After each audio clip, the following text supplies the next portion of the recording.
The station is Channel One Television. The program is Breakfast Daily, and I am Nana Tufu-Boateng. Many thanks to you for joining us this morning. We're grateful that you take time out every other morning to join us here on the show while we do our best to serve you the best breakfast on television.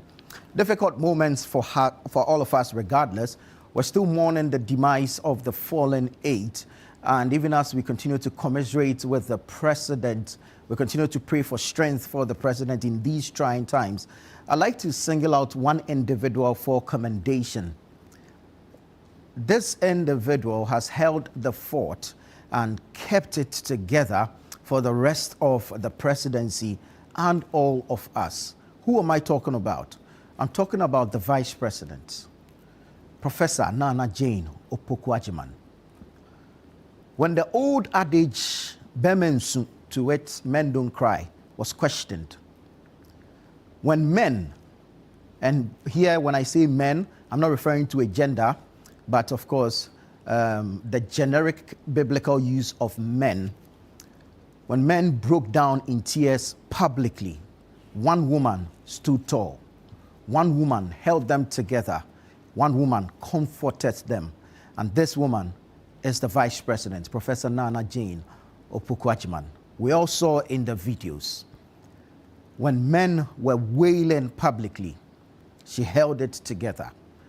And she should be commended, because if we're all wailing, who will console the other? I cannot speak to the relationship between her and the fallen men, but it is clear that they may have interacted in several ways and on different occasions. So clearly there is a connection. But publicly, she's kept it together. Recall, she led delegations to announce this unfortunate news. As heavy as it was and still is on our hearts, she led delegations to announce this news to the families of the deceased. And that is quite commendable. When all men broke down in tears, she did not falter. She stood tall amongst the men.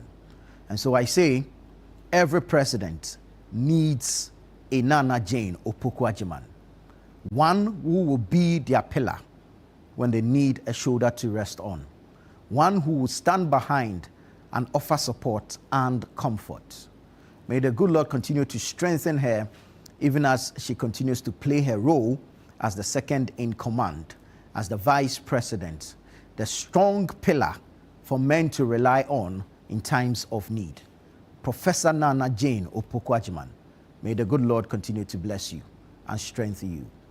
Then again, we wish the president strength. We wish the government strength. We wish the entire nation strength. But above all, those who are hardest hit in this unfortunate tragedy will be the families of the deceased.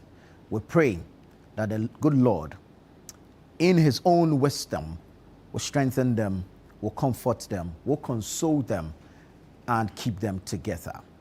Once again, you're welcome to Breakfast Daily. Let's tell you about the This Is Ghana exhibition, which is happening on the 6th and 7th of September 2025 at the Afua Sutherland Children's Park here in Accra. Now, the This Is Ghana exhibition is an exhibition for local SMEs, startups, homegrown businesses, innovations, and indigenous corporate bodies. It's meant to showcase Ghana's export potential to the rest of the world. And so if you're looking to participate, kindly call 0205 973 973 to register and be a part of the This Is Ghana exhibition. Please, when you call and you make the reservations, kindly follow up with payments. It is your payment that guarantees or secures you a spot or a slot to participate at the This Is Ghana exhibition. For patrons, it is free entry. For participants, exhibitors, you call the number 0205 973 973 and you will be attended to follow up with payments and registration to secure your slot at the This Is Ghana exhibition happening on the 6th and 7th of September 2025. Now, here's the thing. There's so many things that Ghanaians are doing that are not out there yet. So many innovations, so many products, goods, and of course, wonderful, wonderful corporates, indigenous corporate bodies that are offering amazing services that you do not know of. And so it's important that we market same, and it's important that you also show up so you're able to appreciate what Ghanaians are doing locally, but of course, seeking that same will be consumed globally. So this is Ghana exhibition is happening 6th and 7th September 2025. Be part of it. Call 0205-973-973 and register to participate. Follow up with payments and secure your spot or your slot. This is Ghana exhibition is brought to you by Channel One TV with support from 97.3 City FM and is proudly sponsored by MTN, Side Hustle, EcoBank, Built, and Twelum Industries. I want to say thank you to our sponsors, MTN, Side Hustle, EcoBank, Built, and Twelum Industries. And we say to you out there, we see you on the 6th and 7th of September 2025 at the Afua Sutherland Children's Park here in Accra. But this Saturday, this weekend, 10 amazing Ghanaian students will battle it out for the 10,000 Ghana cedis that lays in waiting for the ultimate student of the year, the most outstanding all-round student of the year.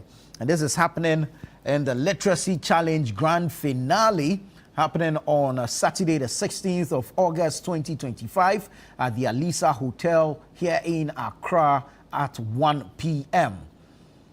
The top 10 finalists have been announced. They are preparing and will be competing in a quiz competition on general knowledge on Saturday, the 16th of August, 2025 at the Alisa Hotel here in Accra at 1 p.m. Parents, wards, guardians should be helping their wards or children. Teachers should be getting them ready because it is the creme de la creme that will battle it out on Saturday in that grand finale. Out of the many entries we received, whittled it down to 50, and then the 50 sat for the aptitude test last weekend, Saturday, August 9, and this weekend, Saturday, August 16, 10 out of the 50 will battle it out in a quiz competition for the ultimate prize. Who wins the ultimate prize? And that's the question on our lips up until Saturday, where we get to declare one student who takes away the Glitzy Trophy, the 10,000 Ghana cedis, and the bragging rights as the most outstanding all-round student of the year 2025.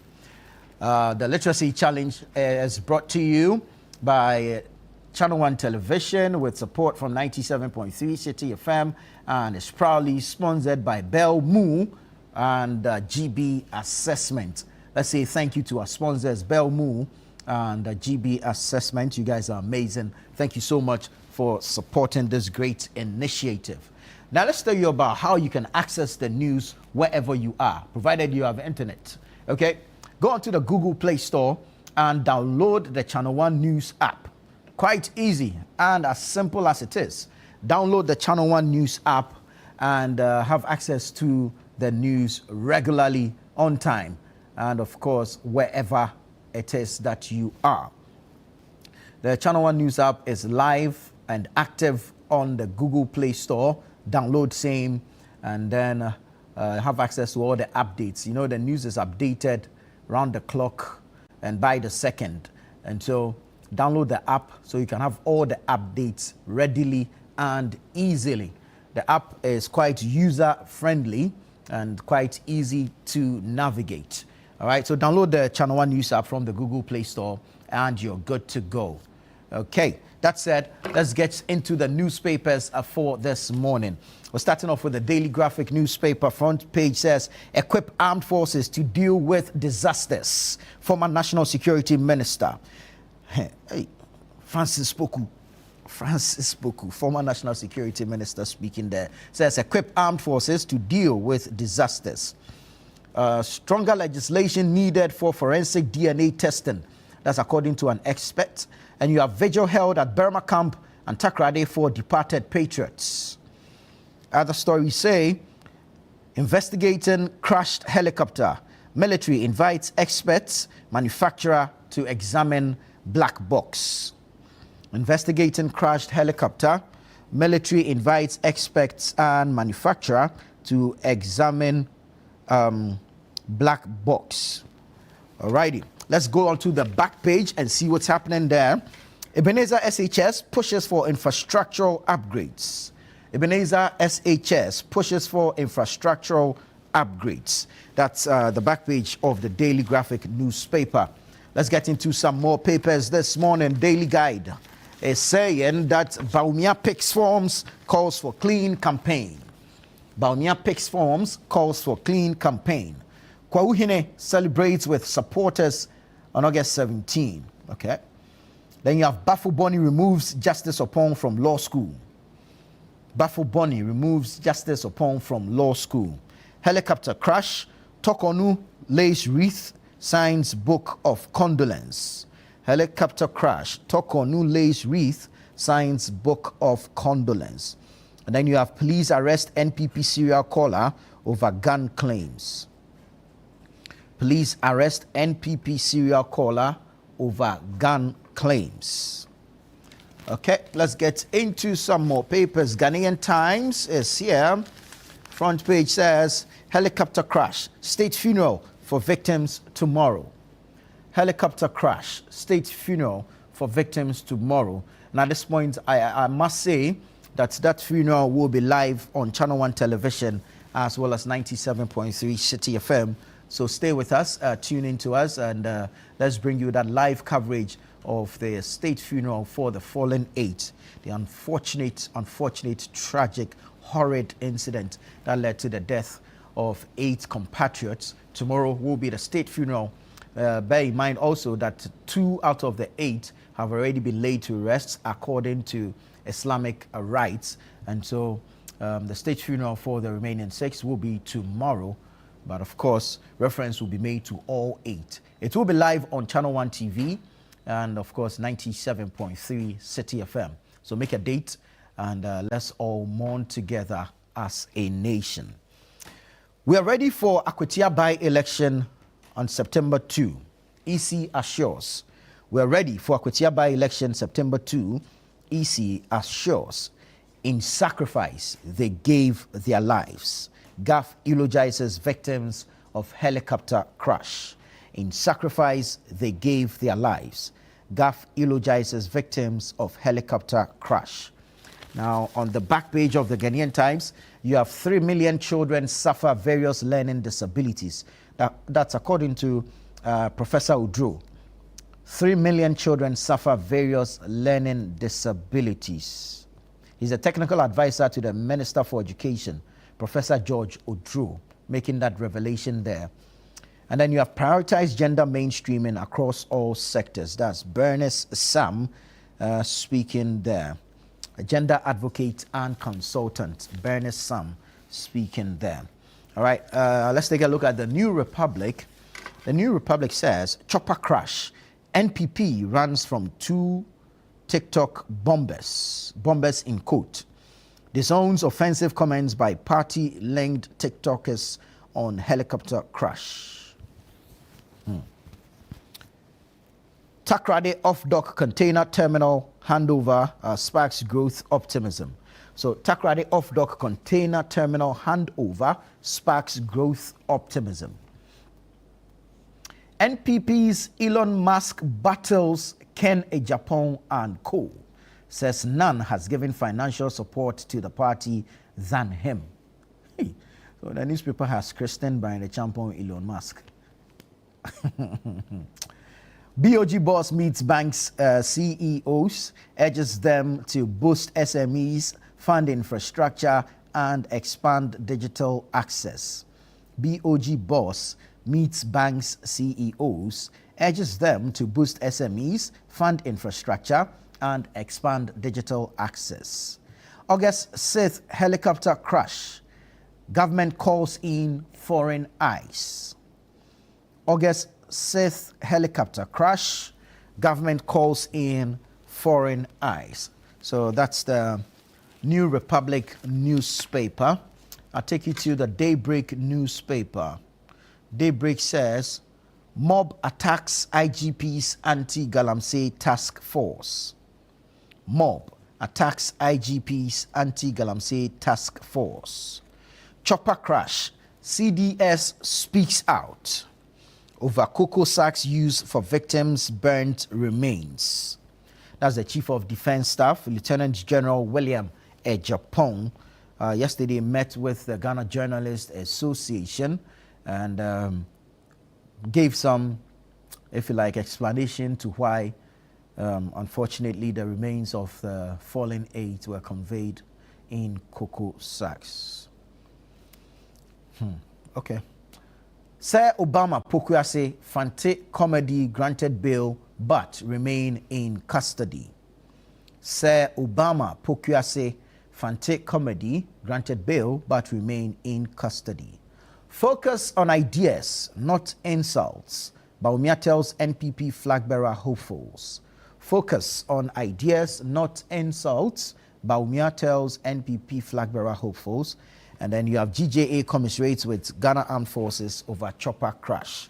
GJA commiserates with Ghana Armed Forces over chopper crash. So that's the Daybreak newspaper. We'll bring you some business news on the front page of the Business and Financial Times BNFT. Story says that strong cedi easing inflation create room for lending expansion. Strong cedi easing inflation create room for lending expansion. When you go to savings and loans, Advance SNL reports 400% profit surge in first half of 2025, driven by growth acceleration and operational efficiency. There's a donation here. RNAQ Foundation commits 500,000 Ghana cedis to fund nationwide study on youth opioids abuse. RNAQ Foundation commits 500,000 cedis to fund nationwide study on youth opioids abuse. And in finance, targeted financing seen as key to Africa's industrial growth. Targeted financing seen as key to Africa's industrial growth. So that's on the front page of the B&FT.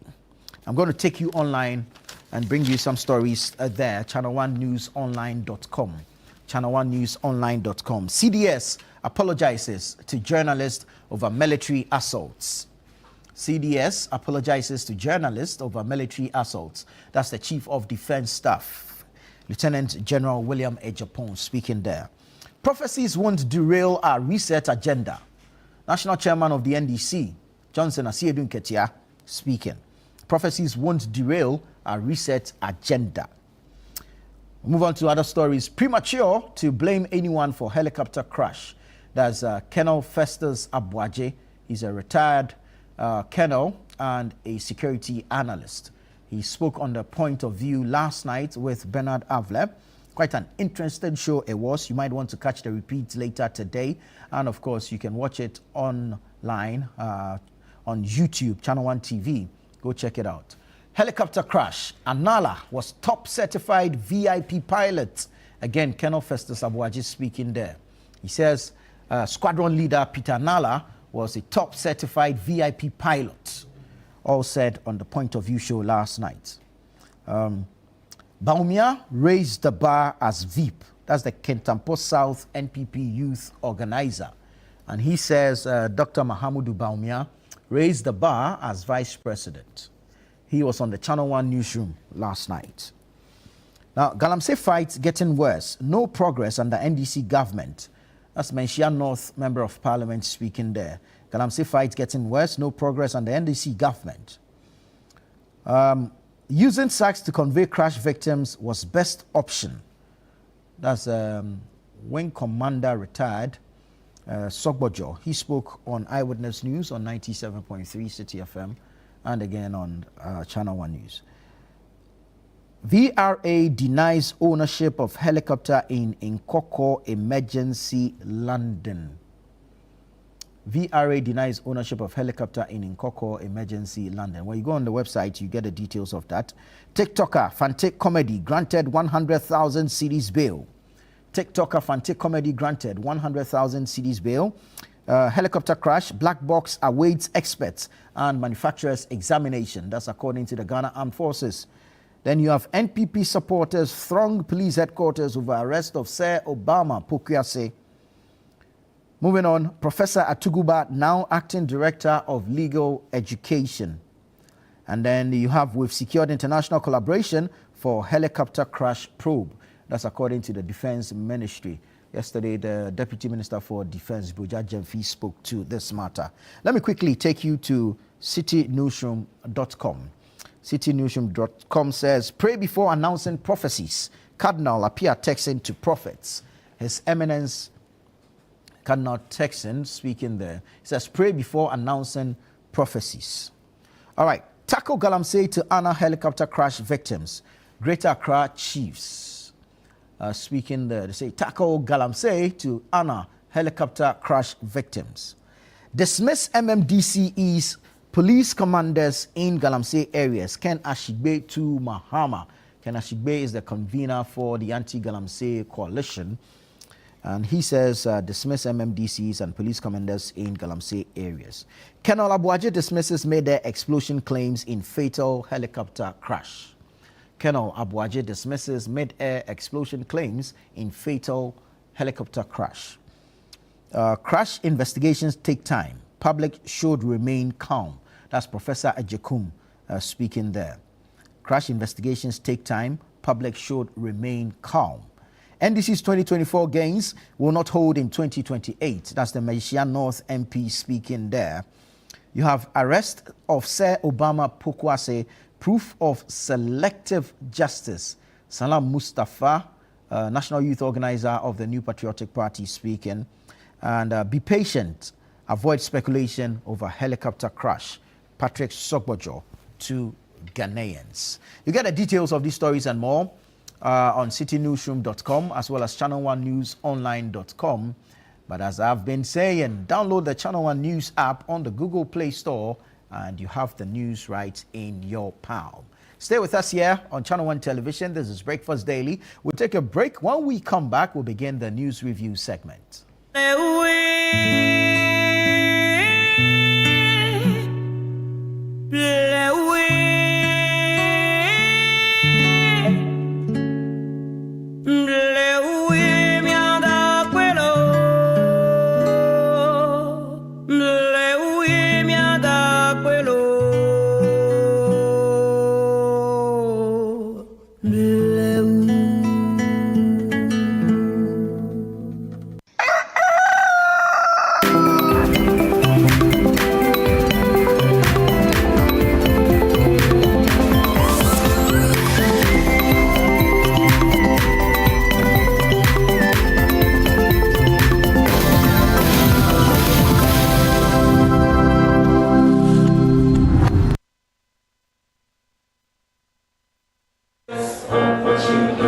High School announces Founders Day 2025. We are delighted to invite you to our annual Founders Day celebration themed Trailblazing Education, Private Initiatives, Breaking Barriers in Ghana's Post-Basic Education. Join us on Sunday, 17th of August 2025 at 11 a.m. at the school forecourt as we honor our founders and celebrate innovative efforts shaping the future of education in Ghana. We look forward to your presence as we reflect on our journey and explore new avenues for progress. Our guest speaker is Onukpa Peter Yao Bosruchi and our chairman is Onukpa Daniel Ni Otokuno Saki.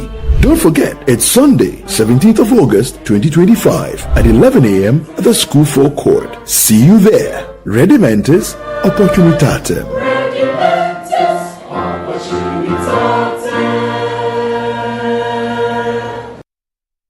Looking Looking for a one-stop shopping destination for all things made in Ghana? Eager to experience a remarkable fair that showcases the richness, creativity, and innovation behind Ghanaian products and services? Then get ready for the This is Ghana Exhibition 2025. The This is Ghana Exhibition highlights the brilliance of Ghanaian entrepreneurs, artisans, and businesses who continue to shape the narrative of homegrown excellence. This is Ghana's biggest trade fair and exhibition, bringing together SMEs, startups, research and manufacturing sectors, indigenous corporate bodies, and local creatives in one exciting space. The This is Ghana Exhibition 2025. Come explore, engage, and be inspired by the businesses and brands that are redefining made in Ghana across every sector. The dates: Saturday the 6th and Sunday the 7th of September 2025. Time is 10 a.m. through till 5 p.m. each day. The venue is the A4 Sutherland Children's Park. For inquiries or participation details, call us on 0205 973 973. The This is Ghana Exhibition 2025 is powered by Channel 1 TV and 97.3 City FM and is proudly sponsored by MTN, EcoBank, and Side Hassle from EK Brand Consult.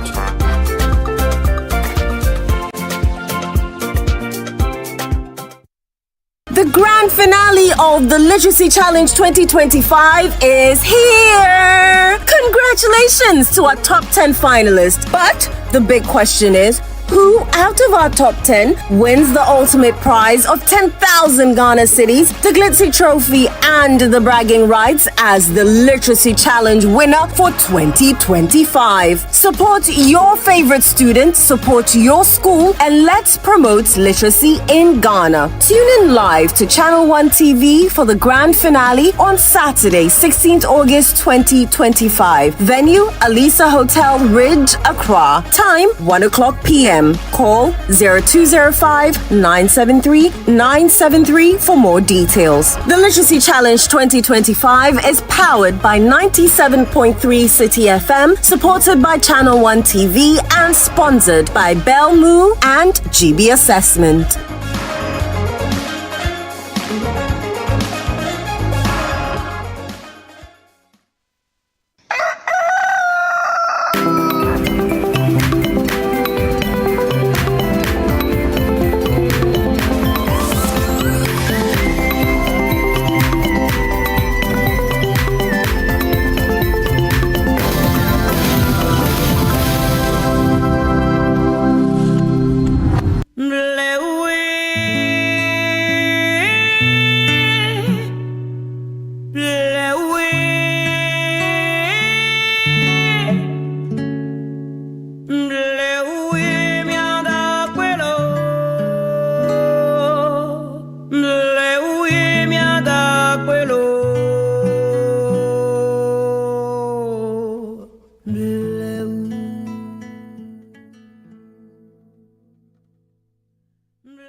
This is Breakfast Daily on Channel 1 Television. I am Nanatufo Boateng. Time now for the news review segment. Wanda Madilo of the NDC's communications team is here. Good morning, Wanda. Yeah, good morning. Good to see you. Good to see you always. Dr. Ezekiel Ejekum Obeng is also here, a member of the NPP's communications team. Doc, good morning. Good morning, my brother. And good morning to Wanda. Yeah, good morning. Sometimes I wonder if I can ask the doctor how you do it. Yeah, sure. But you should be asking us that. No, we need him more. Very well. Like Paul wrote to the church that pray for us too, because we also need your prayers. The man is adding pastoral duties. Very good, very good. Very well. Anyways, gentlemen, welcome. Let's get straight into our conversations. Yesterday, a number of things happened following the unfortunate demise of 8 gallant heroes, 8 compatriots, 8 fathers, 8 brothers, 8 breadwinners of this wonderful nation of ours. Yesterday was exactly 1 week we witnessed the unfortunate, tragic demise of these men. We continue to commiserate with their families, we commiserate with the president, we commiserate with the entire nation for this monumental loss that we have suffered. The Defense Ministry spoke yesterday. Broja Jemfi, Deputy Defense Minister, I think it was a call on him, on the ministry, by the Greater Accra Regional House of Chiefs, or the chiefs in the Greater Accra region. And one thing that stood out is the assurance that the ministry gave that the probe into what's caused or what might have happened leading to the crash, the probe will be transparent. He also mentioned that they've solicited the assistance of some foreign experts to look or to help us look into the matter. That's where we're starting the conversation from this morning. And then we tie it into the visit by the Ghana Journalists Association to the Ghana Armed Forces, the call on the CDS, Chief of Defense Staff, and what the Chief of Defense Staff said.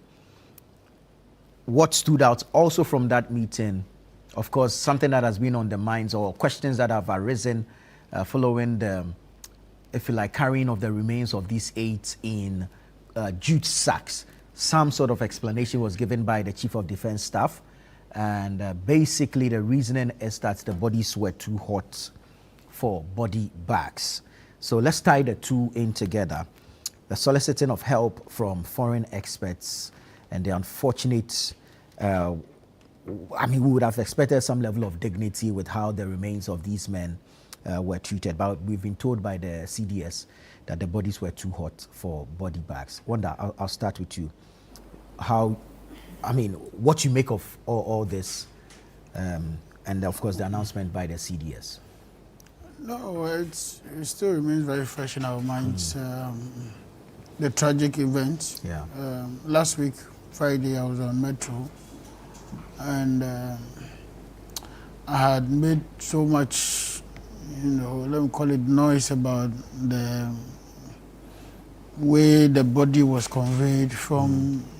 It made the headlines, but the most important thing for me now is this explanation brings to bear a certain, fallacy, if you want to call it.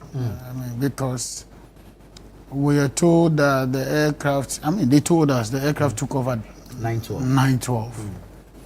We were retrieving bodies around 2 o'clock in the afternoon. And somebody says the bodies were too hot. Come on, please. You don't buy it? Now, even if that was the case, they have been criticized for not cordoning off the crime scene. They were not even scotch, what's it called? The tapes, the warning tapes around the area. I'm sure even to today we don't have it, because we haven't seen any pictures of that nature.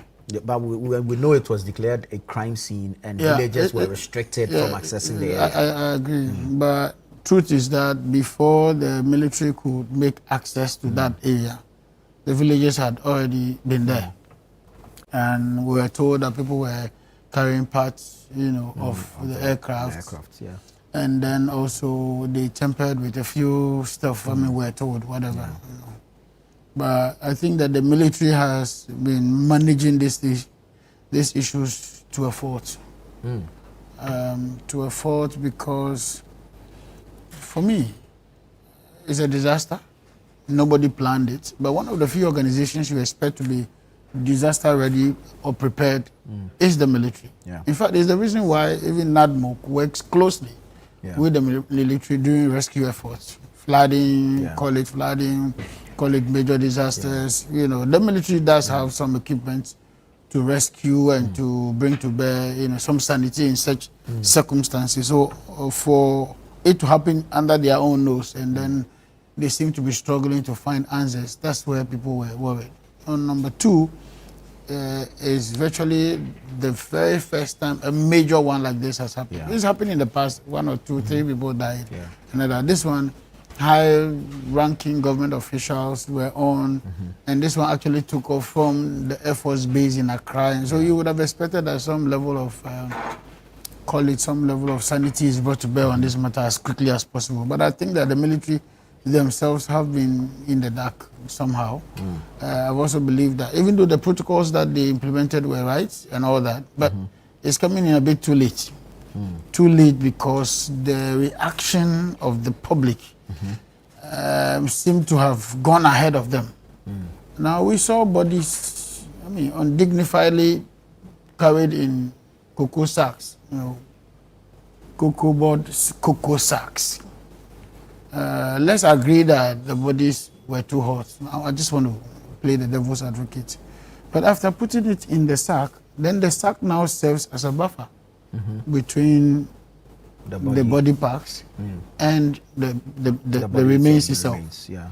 So at least that's There's one. some dignity there. And there is no guarantee that once an accident of that nature happens, you should carry the body as hot as it is away. I mean, we've all seen accidents where they would have covered the body for a while because it's too much bleeding and they have to do some other protocols before the body is taken out of that place. So maybe they were in a hurry. Maybe time did not allow them to do, I mean, what the protocol will agree with them. But to say that the bodies were too hot, I think that is also going to be another topic altogether. And I think the CDS should be circumspect in at this time, trying to speak to some of these issues, because emotions have risen. The least the family want to hear at this time is empathy and the assurance that there is a full-blown what's the word?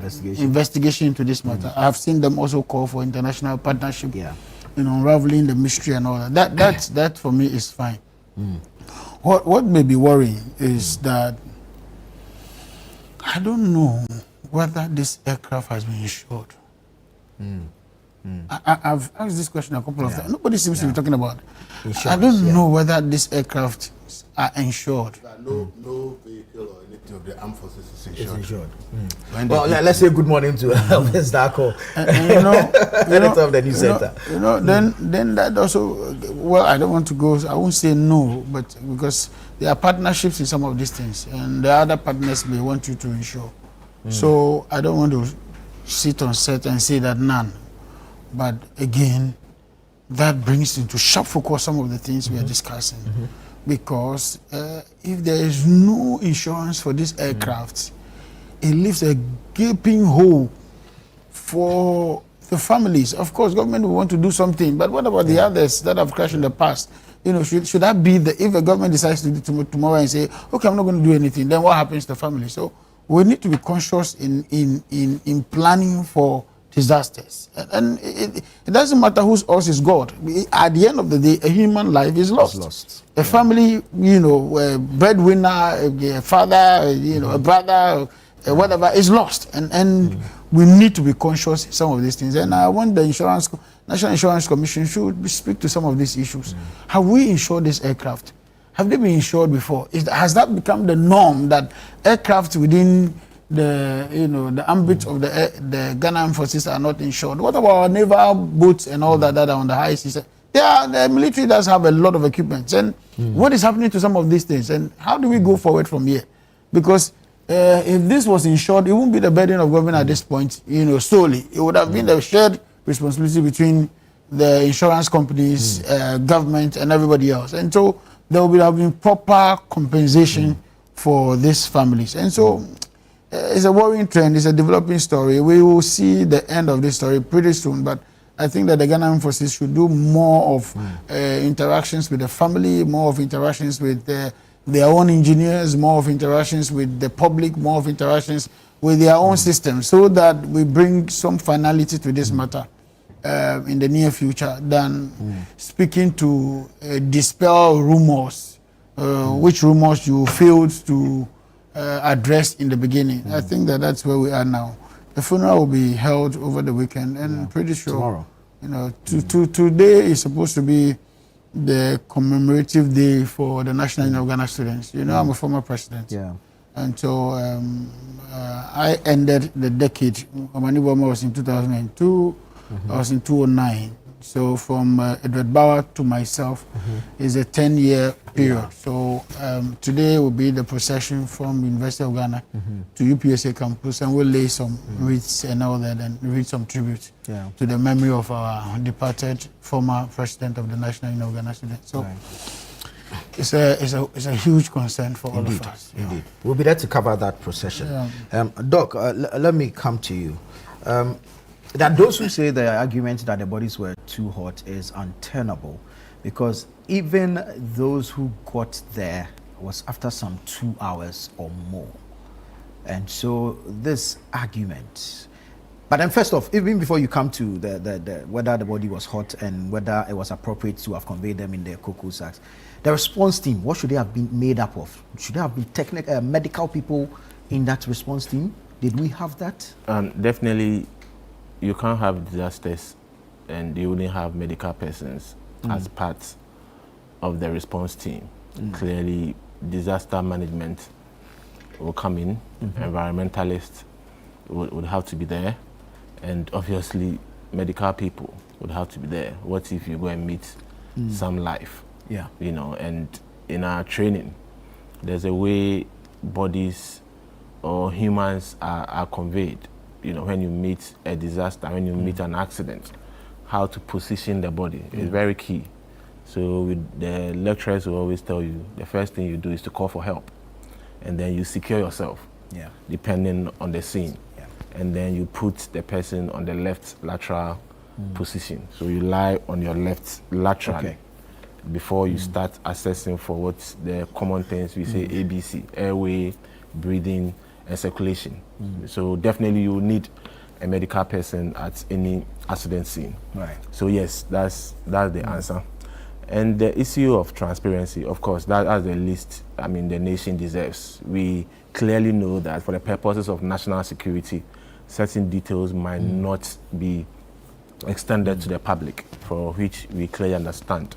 And the good thing is that, well, good or bad, whatever, the black box cannot be decoded or decoded by us. Yeah. It has to be the manufacturer. And even the opening of the black box, it's in itself a very daunting task. So yes, in countries or places where there have been similar incidents, it's usually the manufacturer that's flown to those countries or the black box sent to the manufacturer to decode whatever is in there. In the recent Indian flight issue, the Indian government rather brought in the experts instead of sending the black box to the manufacturer. So they were sent to India to go and do the investigations. So yes, foreign expertise and whatever that needs to be part of the investigations, we need them, because yes, it goes beyond finding out what really transpired on the day. One of the key issues is to learn from the possible lapses that occasion the whole tragedy, so that we can be better prepared for tomorrow, putting the best of contingency measures to curtail any future mishaps. On the issue of the body temperature and whatnot, it's a very difficult thing to say. You know, the armed forces is not the usual agency or a security outlet that's so much involved in PR things. Clearly, per how the armed forces is perceived and the nature of their work, they are more reserved and they don't dabble in such PRs. So it's very difficult to sometimes put them under the bus and criticize them harshly. But I beg to depart from the assertion that the bodies were too hot to be conveyed in body bags. There's a reason why they are called body bags. And they are body bags because they are made to withstand certain environmental conditions, especially heat. And the two commonest materials used to manufacture body bags is what we normally refer to as polythene. The actual pronunciation is polyethylene. Polyethylene, but we just shorten it, polythene. Locally to say polythene. So it's a plastic material, first of all, and it's designed to withstand certain high temperatures. Okay. The other material commonly used to manufacture body bags is what we call PVC, polyvinyl chloride.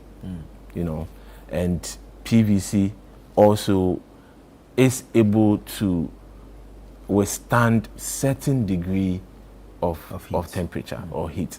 So it's quite difficult to accept what the armed forces is telling us. In any way, if indeed the bodies were too hot, they were put in cocoa bags or cocoa sacks.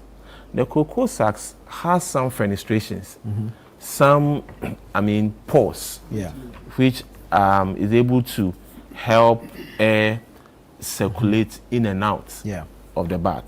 And if they were too hot, for which reason they were put in the cocoa sacks, and people were able to carry it on top of their head, clearly heat would have been moved, whether through convection, radiation, or whatever, those terms we learned in our general science in JHS. There would definitely have been some heat transfer from the bag, especially through those fenestrations, onto the head or the scalp of those who were carrying the sacks. So at those high temperatures, I don't think the human scalp could have accommodated what the body bags couldn't have accommodated. But of course, we know the impact of an agent on a particular body depends on a few things. First of all, like we mentioned, the degree of temperature, and two, the length of exposure. Because yes, you can have some level of heat, but if that level of heat is applied over a short period, the harm it will cause compared to it being applied over a longer period, definitely you know which one will have more impact than the other. So with what we saw, the bodies comfortably packed in the cocoa sacks. I don't know what they even used to pick the bodies off the and ground, I doubt if indeed it was the local people, I doubt they had any protective equipment to have aided the picking of the bodies into the bag. So what did they use? They used their bare hands, or did they fetch some leaves to aid them? I mean, whichever way you try to spin it, it's what we saw and what transpired really do not support what the Ghana Armed Forces said. So it brings back the issue of our emergency preparedness. Let's put on record that with how the thing happened, the tragedy happened, the first respondents were the community people. And under no circumstance would the armed forces have gotten there before the community people. No. So let's cut them some slack that they wouldn't have been the first respondents. They wouldn't have been able to fly either from their Tamale base or the Accra base or the Takoradi base to have gotten to the premise or the crime scene compared to the alacrity with which the local people or the community people got to the scene. So let's cut them some slack. It is the issue of how the whole thing was coordinated at the time any of the security agencies got to the scene and how they were coordinated. That is where the issue is. So let's cut the armed forces some slack. They couldn't have been the first respondents to the scene.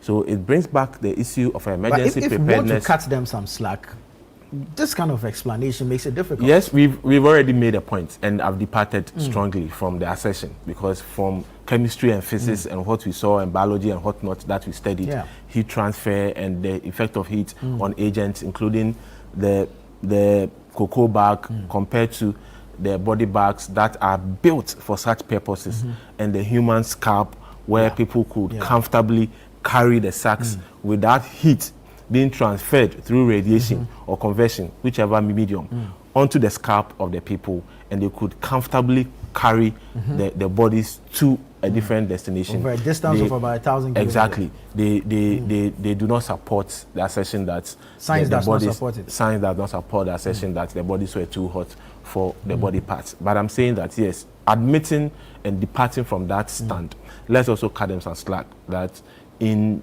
learning from this whole tragedy, the armed forces couldn't have been the first respondents. And knowing our nature as Ghanaians and our quest to help with the least discomfort any of our people goes through, the first respondent definitely would have been the local people. And they even helped to locate the crime scene. Because yes, from accounts, the aircraft went off radar.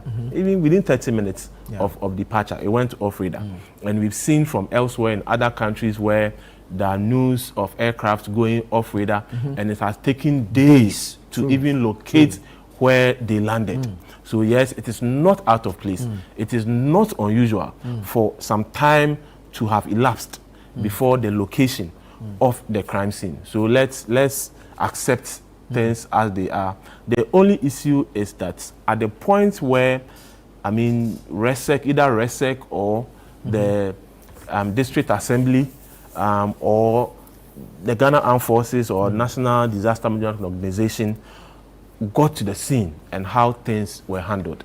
That is where questions are being asked. Right. So we need to learn from the mistakes. It's unfortunate that we need to lose 8 gallant men, and how or our responses to their passing is rather being used as a test case to learn a few things out from. But clearly, that the communique by Ghana Armed Forces defies physics and chemistry.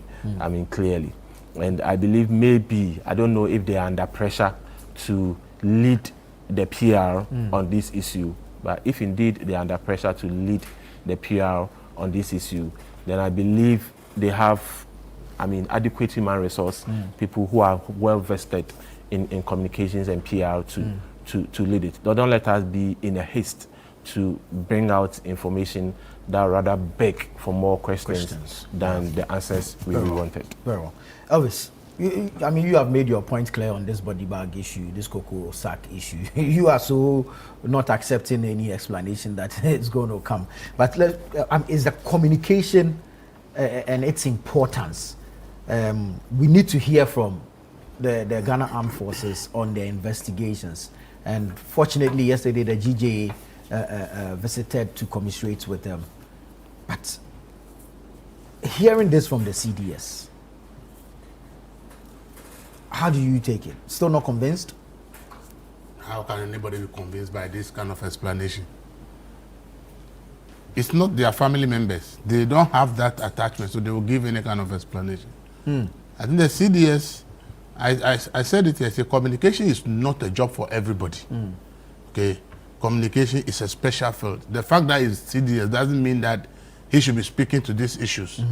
They should let the professionals handle this kind of issues, because we are talking about very emotional and sensitive issue here. True. This issue I thought is a very emotional and sensitive issue, and people must understand that when we are talking about emotional and sensitive issues, it is not, some explanations don't work. And even if it works for you, consider the situation that the people you are talking to are in. Then you talk, okay? We have to be very careful the way we let these things talk about. I think I will refer the CDS to a story on one of the portals where the mother of Sergeant Ernest Addo-Mensah was asked whether he's able to see videos of how those who died were carrying cocoa sack. The woman said because of hearing that alone, she has never been to social media since the incident happened. She has never turned on her television because she just can't imagine seeing that her son, the body of her son, is being carried on somebody's head in cocoa sack. So this kind of explanation, sometimes I don't know why the CDS will choose to even talk about this. Okay, leave the communication people. I said it here last week that this issue is highly sensitive, and therefore communication around it should be managed and managed professionally and properly. The fact that CDS have met journalists or GJ does not mean that it should go and be talking about things that affect people's sensibilities. It is obvious that what CDS has said, if you put it on any scrutiny, will not hold water. You will not tell me that the U.S. Army has gone to war and soldiers have been burnt beyond recognition, and they will say because soldiers have been burnt, they go and just carry anything and put their bodies in it. Do you know what you are talking about? The dignity of the people who die. Why is that when people die, we put in that we put Ghana flag on their coffin? Is it everybody that will put Ghana flag on their coffin? So we must understand that the circumstances and issues here, such explanations should not be entertained. And I don't think that the CDS should be the one talking about these issues. They need professional PR people to come in and help them. That look, this issue at this point, even if it's a reasonable explanation, considering the sensitivity of the issue and the matters in scope, this is not the kind of explanation to give. If you not admit that you really did something wrong, then keep quiet. But don't come out and be saying things that will make people more angry I don't think that it helps all of us. It even affects the image of the armed forces. That you've done this and the public is telling you that what you've done is insensitive. And then the head of the institution is now defending what the public is saying that is wrong. How can you justify that a human being is dead in such a tragic circumstance, and the honor you can give the person is to pack the remains into a cocoa sack on somebody's head? How do you justify this? If the bodies are too hot for those body bags that they are talking about, how can somebody carry it on the head in a cocoa sack? Even if it's hot that you need to cut these things, even if they're in cocoa sack, can these cocoa sacks not be put in the body bag and covered for all of us to know it is the bodies that are there, so that we don't even see that there is some form of sack within it to protect the body bag? Please, let's just admit that it's an oversight. Just admit that the pressure at the moment, you're not prepared for it. Just admit that probably some of your standard operating procedures were not followed strictly. And that is why that what has happened. Because there's so much public pressure. And by the time you get to the scene, there is so much pressure that obviously even the president would have been calling the CDS. Are you at the scene? What is the situation? Big people, everybody will be calling to know. So possibly the pressure that was on them, they wanted to do something and they did it. But see, that is why institutions like armed forces have what they call standard operating procedure.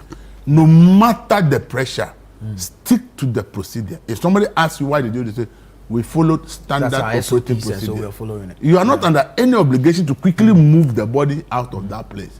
If you are able to cordon off the place and protect the scene, it doesn't matter how long it takes before you took the body out of there. If that is what an SOP would require for you to protect the crime scene and make sure that you do things the right way. So for me, I think that my advice to the CDS and the armed forces is that, look, we are talking about highly sensitive issues here. People's parents, wives, children, family members, people depend on these people for their entire lives. They look up to these people. The way you communicate about this event is very important. And I will advise that the CDS and all other people that will be communicating on this should desist from giving this excuse of body bags, the body being too hot for it. No, I will not buy it, and I know most Ghanaians will not buy it. And I know that even many of their own members will not buy those explanations. Do you understand it? They will not even buy it. You get my point? Would it make any difference, or would it change anything if he had explained to us that indeed these were the resources they had? They went there to the crime scene with the bodyguards, with body bags, with stretchers and everything. But upon assessment, their best option was the sack. Would they have changed anything? It won't change anything. The best option cannot be the cocoa sack. That is the bottom line. The best option can never be the cocoa sack. Because we do not even know if they had the body bags when they got there. So if you don't have it, we don't even know if they have stretchers to carry instead of people carrying on their heads. So give those. See, as I said, if you don't want people to know that you don't have the resources or you don't have what it takes to do what the public expect, keep quiet. Just let the public blame you for it. Nobody is saying that you caused the death of the people. We are only complaining that we believe that the way and manner these people died, their bodies have not been given the dignity. That's what the public is talking about. I don't think this is any big indictment on the armed forces. We are not saying that they knew the aircraft is faulty and they deploy. We have not gotten to any of those arguments. The argument is that these people deserved dignity. The way the bodies were carried in sacks, we think that it's undignified. And if you are being accused of doing something undignified, I don't think it's such a crime that you want to come out and defend yourself into this manner. So if you realize that the explanation you are going to give will not sync with the public, then keep quiet. Keep quiet. Don't come out giving it. And because you don't also know, if it's also the issue that you don't have the resources to be able to do what the public expects, and you don't also know the public to know, for security reasons, you don't want to know the whole world to know that probably you are ill-equipped, then you keep quiet. But don't try and come and give an explanation that will make people more angry. I don't think that it makes anything better for all of us. All those communicators should keep quiet. As I said, if they get the DPR, they don't really talk much. But I think that they should let the communication largely be handled by the people who understand The professionals. the communication, what messages can be sent and how people can encode those messages. When they encode, how will the public decode that message? What you've sent out there, you think you are saying something reasonable. But the question you should ask yourself, how will people interpret what you are saying? Yeah. That should be more important. Because you sending the message, think you are doing, but they should be able to assess and realize that this message we are sending out, if it gets to the public domain, how will the public react? What will be their interpretation? If your assessment shows that the interpretation and reaction of the people will be negative, then you review. So if you give it to communication people, they will do a better job. As if you remember when the incident happened, reports were already coming in from the community that helicopter has crashed, people are their names were secret. But the armed forces was very professional. The DPR says they deploy an aircraft at this time. Yeah. Within this time, gone the off aircraft is missing on their radar. So they are moving in to go and find out what has happened to the aircraft. I can tell you that the armed forces knew that it has crashed. But because of standard operating procedure and understanding of communication, And how they communicate, they need to put in a holding statement confirming that yes, there is an aircraft they deployed and it is missing. You see, they knew at that time that, but by communication processes, they need to go through certain standards and procedures to be able to actually prepare the minds of the people. That when finally they come to announce that yes, it has crashed and people are dead, at least people have a certain expectation. Do you understand me? When I saw the statement, I said, oh, if I'm for say this thing is missing on their radar, That's my suspicion is that it's crashed. And if it is crashed, survival rate from a helicopter, and naturally aircraft is very low. So me, I concluded I was with somebody, low, this thing, I'm convinced these people are dead. And they say, why? The armed forces, I said, no. If you read a little about aviation accidents and survival rate, you will not be here thinking that this people are alive. So you see, let the people who understand communication, who can actually sit back and say, I think this message, when we put it out, the public reaction will be this. So let's change the tone. Let's do it this way. It will help all of us. You see, when I said that they should look at the communication, I'm not sure they took it seriously. During the week, I've seen stories saying that the report will be ready in 1 month. Some media houses are carrying some. All kinds of information are being carried because the armed forces is not talking. If the committee set up to investigate, if there are regular updates, as I said, first thing, let us know. The committee has been given a mandate to do A, B, C, D. The mandate they have been given, we are not giving any specific timelines to complete the job because such investigations take a lot of time because you'll be looking for so many things. So we can't give a timeline for when the work will be done. But we will provide regular update as to how the investigations is going. As to the issue of the black box, this is it. We don't have the capacity to decode the message in it. We need to bring the experts in or we'll fly it to the maker to let certain information that you can put and then everybody is following to understand that, oh, okay, these are some of the things the committee is going to, even if they have to fly this thing in there for it to be opened and then the messages, and it will take maybe a week or two. The public themselves will realize that, oh, then this thing is not going to be out very soon. But when you are not giving all this explanation, and then some media house somewhere publishes that, oh, the report will be out in a month. I've seen someone who even on social media say he has even intercepted part of the investigations already. You leave the public to be following all these kind of speculations because there's no communication around how the committee's work is likely to pan out. So I think that if they don't really heed this advice and quickly work on the communication around this thing, a lot of blunders, a lot of lies, a lot of misinformation will go on to the point that when they finally release their report, people may cast doubt on what they would have found because you have allowed misinformation and speculation to take hold because there's a vacuum, there's a void because no official communication is coming out about the committee's work.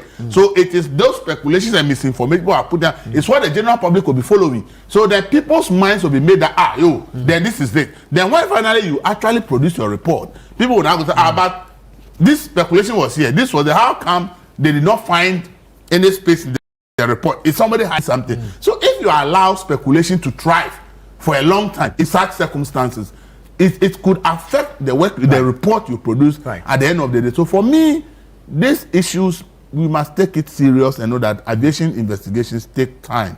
Let's allow these things to take the right course. If we really want to know what has happened, so that it guides us, it will be. On the issue of insurance, under general circumstances, read down, they'll tell that insurance for military or globally is a standard procedure that really military do not actually insure because their work has an inherent risk. Yeah. So if you want to do insurance, that means that you yourself have to come up with sit down with an insurance company, come up with some innovative policy measures. In fact, even if they give you that insurance and you declare war, they will cancel a lot of even those special insurance. And the moment you say you are going to war, even with those special ones they've done for you, they will cancel them because military in its operation in general is saying that there are so many risks and general insurance policies don't cover the risk that military and its equipment will be engaged in. So normally these things are not the case. And I've just found out that in 2017 or something, I think 2017 or 208, 207, 208, we have had a similar military helicopter crash before. Yeah. And one that claimed 7 lives. Yes. And there were civilians on board. Yeah. There were civilians on board. And somebody asked the then defense minister, Dr. Kwame Adokufo, to answer a question in parliament as to why the civilians on board did not receive compensation or were not given insurance package. And his response is that globally military equipment are not insured. So if you go and sit in military equipment, it's at your own risk. If you go and sit in military machines, whether helicopters or vehicle or everything, you are doing it at your own risk because they are not covered by insurance. So if anything happens to you, you are not likely to get any insurance. And so he was advising the public. So the people who died, 4 years, the time he was answering the question was like 4 years after the incident. But he said there's no way they will get any insurance because military by nature, in general, by global standards, do not insure their equipment. So if you are a civilian and you are going to sit on a plane, you have to understand that there are inherent risks that whatever you are going to sit in, even the vehicle may not have any insurance at all. So when anything happens to you, there's no insurance. And I think this is education that the public must know. When I was speaking, I said it because I have had situations where military vehicles have run into people's vehicles and they go to insurance and they are told that the vehicles are not insured, so the insurance company that has no cover for the accident. And that's why I went out and then I decided to check and I realized that generally that's what it is. And if Dr. Adokufo told us this long ago, so it means that when I'm going to sit on a military helicopter, and this is a question of then how are we putting civilians who are ministers, government appointees on military helicopters and equipment to go and work on behalf of the state? Well, we know very well that these are civilians, they are not soldiers, they are not in the exclusive, but we put them on this, knowing very well these things are not insured. These are all questions we need to ask ourselves. Right. Wonder. No, in as much as we agree that the workings of the military is a high-risk environment, standard practice, insurance for, let's say, this water, because it carries no risk, you can insure with one company. But we have insurance and we have reinsurance, shared risk. Yeah. It's the same thing with the oil foods. They're very highly risky, types of insurance to do, and even the volumes are huge. So what they do is they insure and do reinsurance, or they share the insurance, premium. I don't know how to call it, but they share the risk. So you can have like 5, 7, 8 insurance companies that insure. This one insured, the other reinsures what this one has done, and it's in different lines. Right. So it's not the case that just because it's a risky environment. In fact, it is because it's a risky environment that's why it should be insured. Yes, that's actually why it should be insured, because you're talking about lives. You're not just talking about military equipment. You're talking about lives on those equipments. Beyond the equipment, if it's equipment, government can afford to buy the equipment any other day. But the lives that are lost. But it will make a difference if these individuals have their own personal life insurance. But what I say, we are talking about oil, food, and big money. Those are big money industries. No, I'm coming. Military is not about commerciality. It's about the risk. It's not only Ghana. It's a global standard. It's not about only Ghana. It's like saying that when military people go for peacekeeping, there's no insurance cover. That's what you want to say. But it's there. Of course, it's there. Before the UN picks them, everybody's insured. You don't go to such environments just for fun, and then when your equipment, I doubt, are insured. So when the property is insured, let's say the vehicle is insured, it is not only the vehicle, it is including its occupants.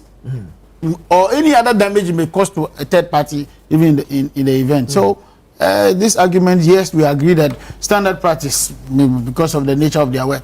But I'm saying that it will be good to do some of these things, because you never know when.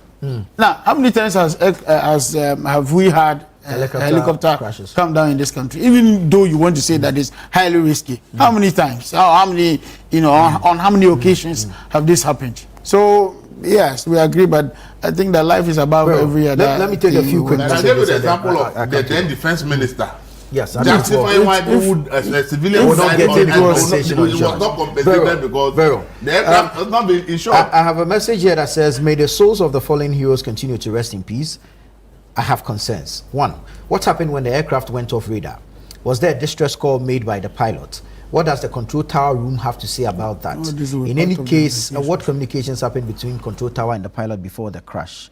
I'm sure once the experts or the manufacturers decode the black box, some of these things will be clear." Are not about black box. He's asking, there's always communication between the control tower and the control tower. That one has nothing to do with the black box. So then the investigations by the military information always at the control tower as to if an aircraft, the pilot. Of course, if there's free traffic in the air. It's not only about the black control box. tower. It's not about black box. It's about people who were at the control. Did they receive any distress call from the pilot? That's what I think the guy is asking. That's what he's asking. Very well. Very well. So I'm sure the investigations will reveal same. Secondly, he has a question that says, "I don't think how the bodies were handled matters at this point.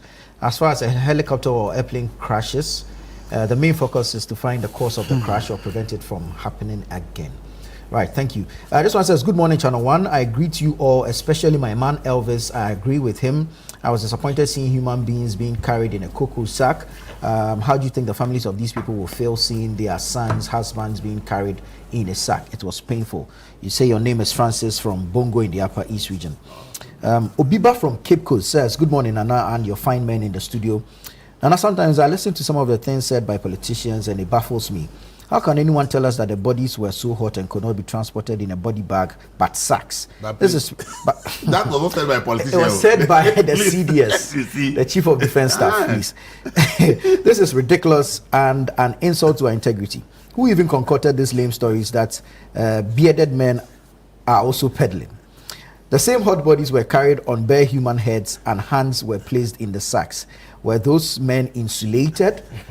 Okay, that's your question. Obiba from Cape Coast are asking that. Doc, I'll come to you for a final one on this and then we can move on. I'm looking at reputation-wise. Our army or Ghana Forces is known or is celebrated for its exploits in peacekeeping out there.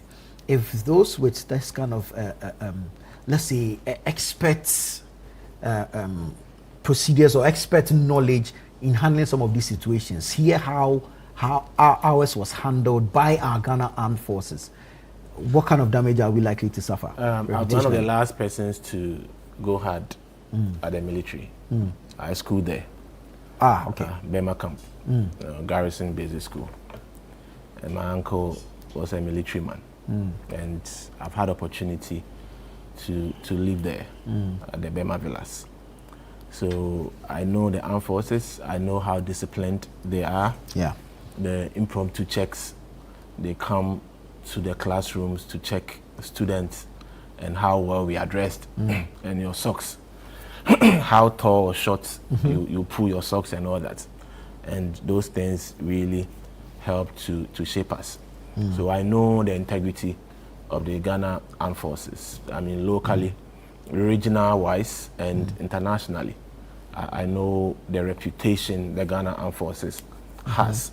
So I'm one of the last persons to sit and say something contrary to that. What has happened and what is unfolding is all part of tragedy, emergency management, crisis management, and crisis communication. That's That is the issue. Like I said, the CDS being the overall boss doesn't necessarily have to be the one to speak on issues. Yes, you get some comfort when the very top or the topmost person is the one that's leading a course.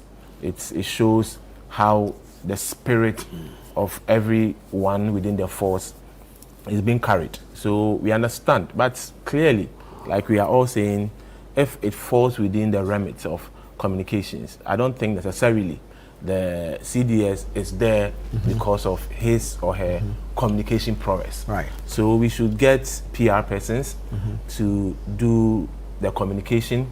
We shouldn't be in a haste when we necessarily do not have any answers to give to give answers that will rather beg for more questions, like we've already intimated.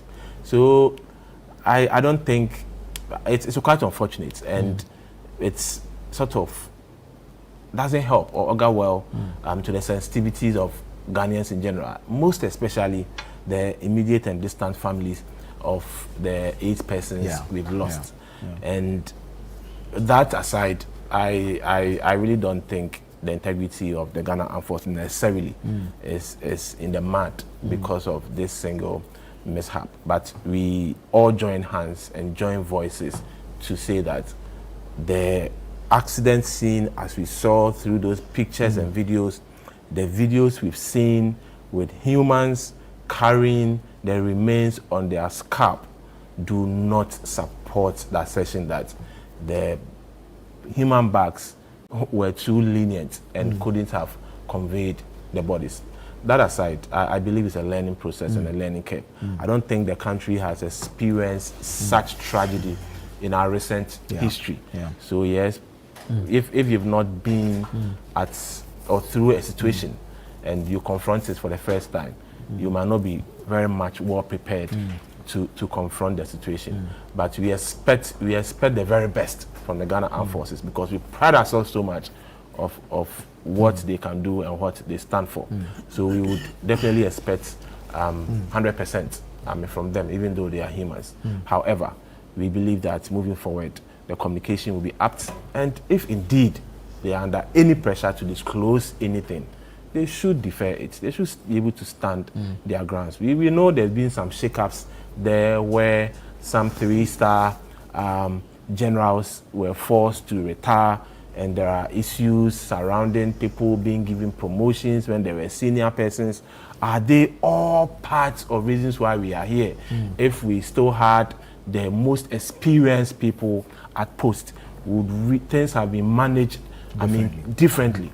You know, but we don't want to go into the issues of what this administration has done to the Ghana Armed Forces vis-a-vis promoting other, comparatively junior officers against or above senior officers, and if these things are fallout from such shake-up in the Ghana Armed Forces, and whether or not the most experienced hands, if they were there, would have done something different. But as for someone who schooled at Bema Camp and I've experienced the Ghana Armed Forces myself, I've lived with them, I hold them in very high esteem, and I know their integrity as a force is intact. Very well. Elvis, are we demanding too much of the Ghana Armed Forces? I've heard former officers, especially, who have come to the defense of the Ghana Armed Forces, ask that we remain patient and that investigations of this nature take time. Are we asking for too much in demanding that some level of communication is made about the findings so far? Oh, I don't think so. But see, the military will feel that way and understand. See, military, they don't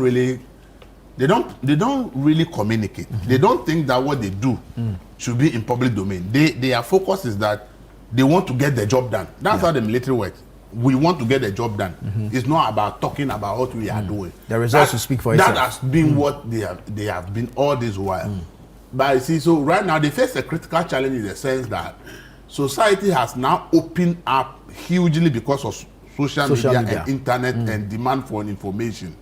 So if you have an institution that is used to being very excluded from public discourse, public communication, and they believe that all we need is to get a job done. Now that you have a society that is so open because of the internet and information demand and request, I think they are overwhelmed with demands, and they will need probably to get some consultants, okay, to look at best practice around the world, this is how militaries are trying to communicate with the public, how they are changing their way of doing communication, and maybe probably develop some form of new communication strategy because of new media, so that they can now be more active in terms of communication. So I understand when the military is pushing back and saying that we are demanding too much, it's because they are not used to it, and by their standard operating procedures, they hardly want to talk about things that happen. They believe that get the job done, and they are such a disciplined institution that if they find faults, they are able to use their own procedures to punish people, to correct situations, because for them, their mentality is that when you are prepared, you can fight the war. And the issue is the focus on winning the battle rather than the peripherals. They see communication as a peripheral thing to their work, because for them, that is not what they are into. So the mentality, the training, the psyche, everything, standard operating procedure, everything about the military, communication is their least concern. And but because things have evolved, society has evolved, things have changed, it's important that they also take a second look at their way of communication.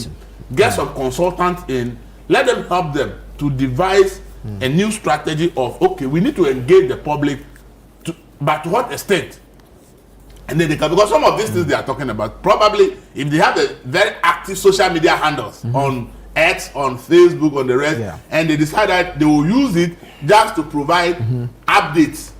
And these are updates that they themselves have discussed and think that it should go out, and they start acting. And then the misinformation people are putting out, they will be quick to respond and counter them. I believe that the society will see them differently, because a lot of the misinformation is their responsibility to counter it, because the allegations that are being made concerns them.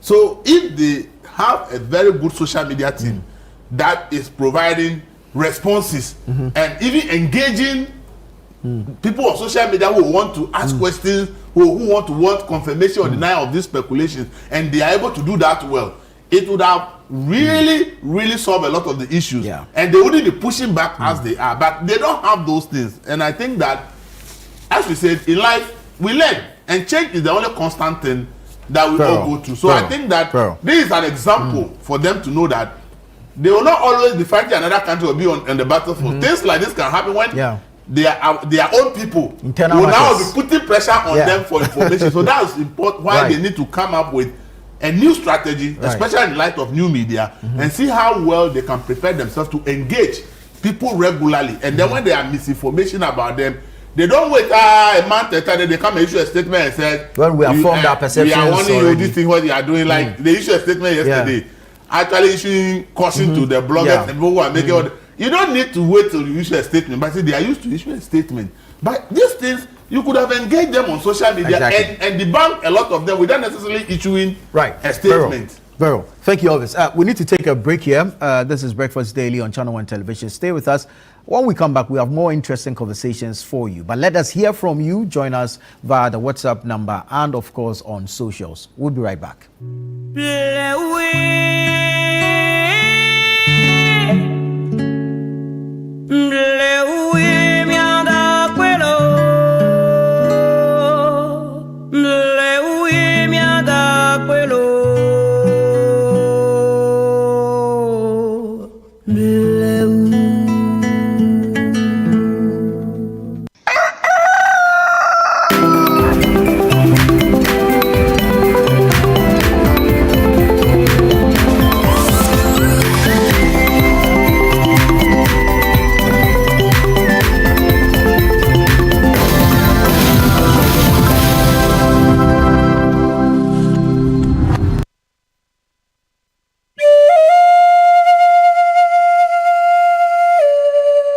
His Excellency John Dramani Mahama, President of the Republic of Ghana and Commander-in-Chief of the Ghana Armed Forces, together with Her Excellency Nana Jane Opoku-Agyeman, Vice President, the government and the people of Ghana and the families of the departed, announced with deep sorrow the passing of 8 distinguished Ghanaians. A state funeral will be held in their honor on Friday, 15th August 2025. The time is 8 a.m. and the venue is Blaster Square. All are cordially invited to join in paying final respect to the departed. May their souls rest in perfect peace. Join us on Channel 1 TV at 7:30 a.m. on Friday, the 15th of August, as we pay final respects to our 8 gallant heroes who paid the ultimate price in the line of duty.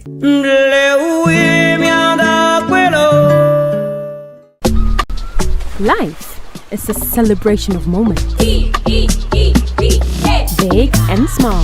The sun is scorching, I'm feeling the heat. With Piva Drink, every moment becomes a refreshing celebration. From the beach to your home, in every corner of your world, Piva Drink adds a burst of refreshment. And orange, give me Piva cocktail and tangerine.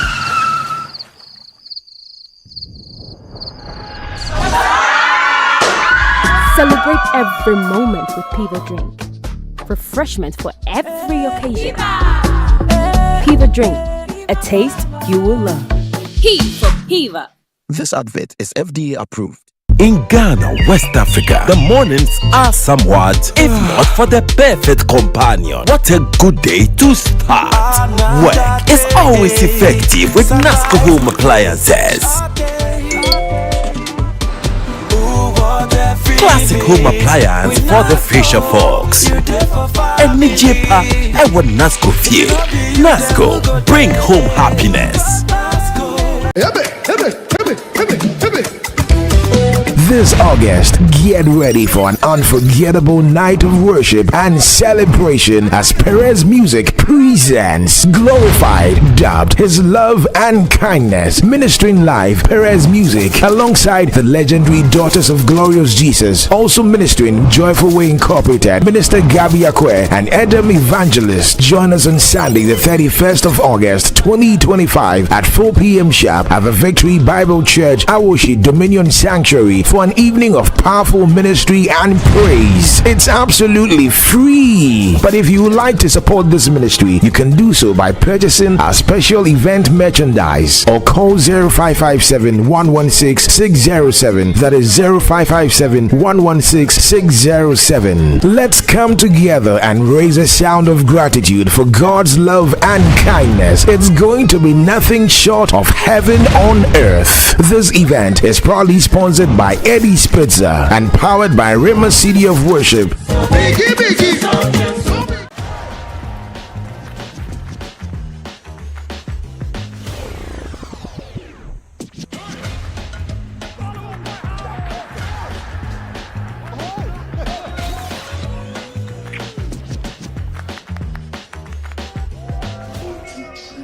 This season, enjoy the best football moments with your guy, GoTV. Get your GoTV today to enjoy all the best football live on SuperSport. GoTV, love it.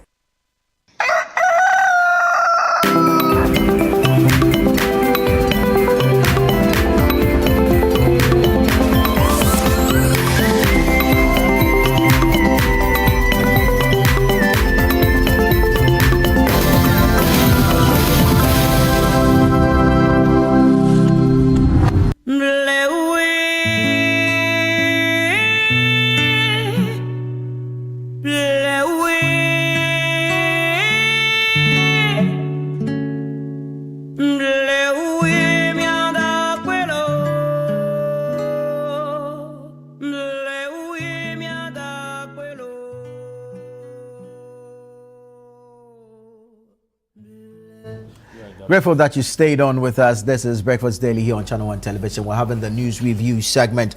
The show is interactive. We'd like to hear from you. So, tweet at us, drop a comment on our Facebook feed. We're live on YouTube as well. Let us hear from you. But you can text into the show via the WhatsApp number on your screens. Send us your thoughts, your comments, your contributions onto the show. There's one message here that says, let's refrain from speculating about the helicopter crash, particularly when it comes to technical details, to ensure we don't muddy the waters or hinder the investigation. Thank you so much for that. Let's move into other matters now. yesterday, some persons were picked up for comments they have made on social media. This will include a serial caller for the New Patriotic Party, NPP, Sir Obama Pukiase, Fante Comedy, and a lady who was involved. We know that they were granted bail, however, they are still in custody. They are yet to meet their bail conditions and all. Doc, let me start from you. We saw a number of your party folk assemble at a number of your party folks assemble at the CID headquarters yesterday. But before I come to you, the presidency is holding a press conference regarding what was expected to happen tomorrow. We understand a deputy chief of staff, Stanislav Dogbe, is currently speaking. Let's bring that to our viewers and then we'll come back and continue the conversation. For our departed colleagues, the service would largely be a military service. It will be conducted by the Ghana Armed Forces, and there will be 3 parts to the funeral program. We would have the pre-burial service, during which period some tributes will be read. We would have Quran recitations during that period, and the second part would be the main funeral and burial service. The pre-burial will start from 7:30 a.m. and would continue to 9 a.m. We expect Her Excellency the Vice President to arrive at the funeral grounds at 8:50 a.m. in the morning, and that will be followed by His Excellency the President at 9 a.m. where the state service will then begin. The service is programmed to last for approximately 3 hours, during which period we would take the biographies of the departed 8 colleagues, parents, siblings, and colleagues. After the biographies, we'll take tributes from the widows and then also tributes from the children. There will be other tributes that would be read by some senior government officials. All institutional tributes from the various institutions that our departed comrades work with or associated with will be read during the pre-burial period before 9 o'clock.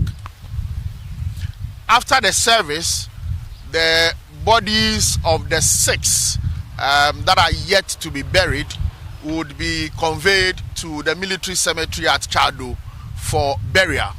And there as well, the Ghana Armed Forces, together with the churches of the 6 departed comrades, would take charge of the burial ceremony at the military cemetery. Because of the rather large number of people that will be expected tomorrow, a number of measures have been taken to ensure that we have a very solemn ceremony. So for the media that is here, you would have seen the ongoing setup.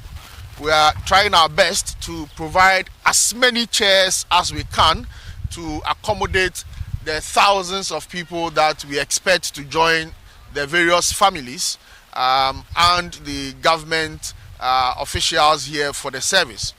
We are going to label the various canopies appropriately to accommodate those who will be coming. We entreat the public who would want to join us for the service to arrive early and collaborate with the protocol and security officials on ground to assist them to sit. We do not expect people to be crisscrossing the inner perimeter before and during the service. The inner perimeter is going to be locked out to mourners, and the mourners are expected to remain under the canopies for the service. When you come in later today or early tomorrow morning, you would notice the labelings that will be on the various canopies indicating where people are supposed to sit. There will be heavy security deployment, obviously not because the president and the vice president are here, but also for the safety of all mourners that are going to be here. We therefore entreat the mourning public to collaborate with the security officers as it relates to their walking in, their parking, and others. If you are driving in, you will be required to alight at a specific point and walk into the mourning zone, and your vehicle can be parked at a designated car park. If you are driving yourself, then you'd have to go and park and come and walk into the service area. For the cemetery, arrangements have been made to provide buses to convey the families that would be heading to the military cemetery. The idea is to reduce the traffic en route to the cemetery and also manage the traffic at the cemetery, because if we allow everybody to just drive in there, the number of vehicles there will be a lot. So buses will be provided to the 6 families to convey them there, and then a few others that would be able to join would join. If you get to the cemetery, please listen to the military police that will be on standby, who would be working on parking and designated areas where we can go and where we cannot go. With relation to the media, I believe that a statement was issued earlier by the Minister of State for Government Communications on arrangements that have been made for this service. And media houses and journalists were required to apply for accreditation. Media houses and journalists that applied and have been accordingly accredited are the only ones that will be allowed in the inner perimeter, which is designated as a special media zone for the service. And that accreditation is for only camera holders, video camera operators, and photographers. They are the only ones that are going to be allowed in the inner perimeter. Reporters and others are not going to be in the perimeter. You are welcome to join the mourners. You are also welcome to use the media stands on this end or on the left end and be able to follow proceedings and report back to your media houses. Allocations have also been made for audio feed to my right behind the stands for radio stations that want to set up for their outside broadcast from here, set up their studios for outside broadcast. You are welcome to set up there, and you have audio feed for your work. Television stations that also want to set up and broadcast from here are also welcome to set up behind the left stand very close to the OB van that is there, and feed outlets are going to be available for clean feed of the proceedings here for you to use for your productions. What that means is that your technical teams that are going to be working at the outdoor broadcast locations do not need accreditation. They are welcome to come in and be there. It is only camera operators that would come into the middle that would require accreditation, and they must have it, and we are going to enforce it religiously. The live feed for this program is being centralized, as we've done in the past, so you can get the live feed from the van, and you can go live from there, or you can also choose to just pick the clean feed from the outdoor broadcast channel on the DTH decoder and reach out to your viewers at home or in their offices. We expect that we would all comport ourselves. We will respect the guidelines. We do not want to see tomorrow anybody holding a phone or a monopod and struggling to chase people, chase mourners as they are coming in to come and sit down. We expect a very high level of decorum and solemnity tomorrow morning. And if you are given an accreditation to be in the inner perimeter, do well to come in early, check your audio, ensure that you have the required audio feed that you need, and then also check on the TV feed and be sure that you are okay before the service starts at about 7:30. At this point, I would invite the Air Commodore Okai from the Ghana Armed Forces to provide a briefing on the ceremony, what they are going to be doing as it relates to the military service that we will be holding here tomorrow. Air Commodore.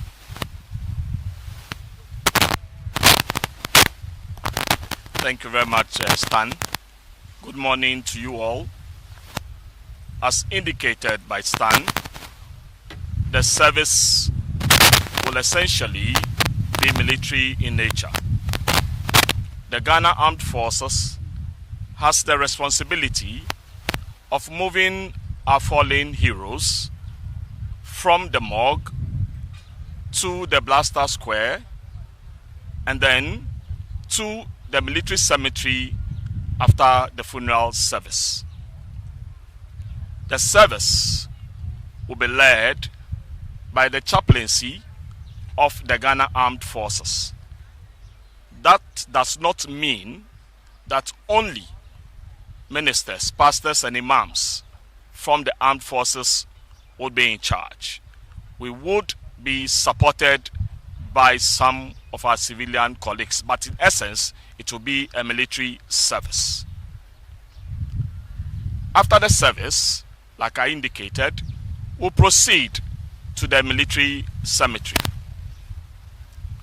We can all understand that burying 6 fallen heroes at the same time is not the same as burying just one person. And so, there would be some unique arrangements and innovations at the cemetery to ensure that our fallen heroes are accorded the highest state respects possible. Please, would like to plead with all of us that both here and at the cemetery, let us follow directions so we can have some order. We will not want a situation where people will be walking in places that they are not expected to be in. Please let us all at all times ensure the highest form of discipline. I thank you all.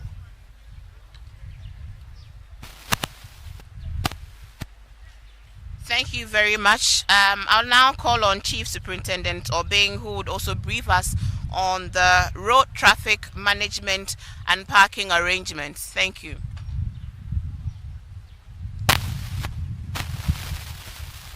Thank you very much. Good morning.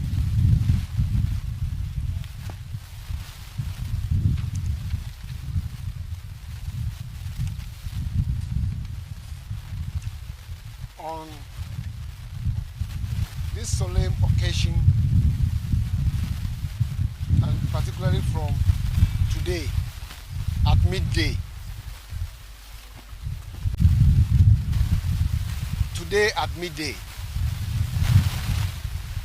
traffic police officers will be seen around this vicinity. From this afternoon through the night and through tomorrow, the aim is to ensure that there is free flow of traffic in terms of mourners, family members, and all that have everything to do with this occasion. In light of this, there are certain roads that are going to be managed. So from tomorrow morning at about 5 a.m., traffic police officers will be deployed to manage traffic that are coming from Laboni, and Osu through the Independence Square to the Central Business District. what is that we will ensure that there is no congestion. And so as and when we view and see that traffic is compounding, certain traffic diversions have been made to deliver these traffic services to routine commuters and residents around Independence Square. Those on La Road, when the road is blocked, will be diverted onto the Oxford Street. Those who are on Local Street joining Castle Road to come to the Independence Square, to the ministries or Makola or through to Jamestown, among others, if the area is choked, will be diverted onto the castle to Independence Avenue through National Theatre onward to Kimbu. The same applies to our routine road users from Jamestown on the Professor John Evans at Mills High Street. If they are not coming to Monodat and the traffic is choked, we will assist them and divert them onto the Liberia Road from the SEPS headquarters through to Ministry's traffic light to National Theatre. There are so many roads that are there for them to also access the city and their various destinations. Again, those that are from Kimbu who want to just traverse the Independence Square and if the place is choked, traffic police officers and equipment are on hand at Ministry traffic lights to assist them and divert them onto the Independence Avenue again. What is that we have designated a lot of car parks to serve mourners and all that has everything to do with this event. We have one of the biggest car park reserve prepared with police officers going to be deployed at the Great car park on my left outside this Black Star Square. Again, we have enough parking space for dignitaries that are designated as VIP and VVIPs, among others, behind this arch. We have enough space to also accommodate them. We have car parks around the stadium. We have some at Access Car Park. We have also some at the frontage of the State House. If there is even a spillover, we have secured a Fuwa Sutherland area to support this service. Again, we are deploying a lot of recovery trucks and towing vehicles so that vehicle or drivers who will leave or abandon or get their vehicle broken down, that will lead to obstruction and unnecessary congestion. Such services will be delivered and such vehicles will be moved to our Kimbu, to our Tudu office at the Central Business District, Central MTTU, for collection. We have also put in place measures to collaborate with our counterparts in the military to deliver traffic services on the Bush Road at where we have the military cemetery. We have enough car park to accommodate those who will be coming, and police officers will be on hand. It is clear that on such occasion, we need a lot of police deployment to saturate and to be ready to partner and assist to direct, control, and park vehicles so that there will not be obstruction and congestion, because tomorrow is also a working day for those public servants who are working in this ministry enclave and who have to access this area, and then other routine road users who also patronage the CBD and crisscross the Accra city using the 28th February Road and Professor John Evans Atamils High Street, and also Barnes Road and Liberia Road and Castle Road. Thank you very much. Thank you very much. We'll take some questions and clarifications at this minute. So if you have any questions and clarifications, we'll do that. But before that, I'd like to invite Mr. Lakai back on the stage. You wanted to make some clarification? No. Oh, okay. Sorry. Right. So questions, please.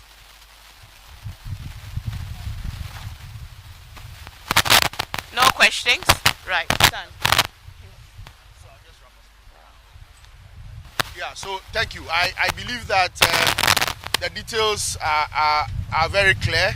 I only want to reiterate on behalf of the State Funeral Planning Committee that we would need the cooperation of all who would be joining us at the Black Star Square tomorrow. If you want to come and mourn with us, come and mourn with us and help us to have a very solemn ceremony.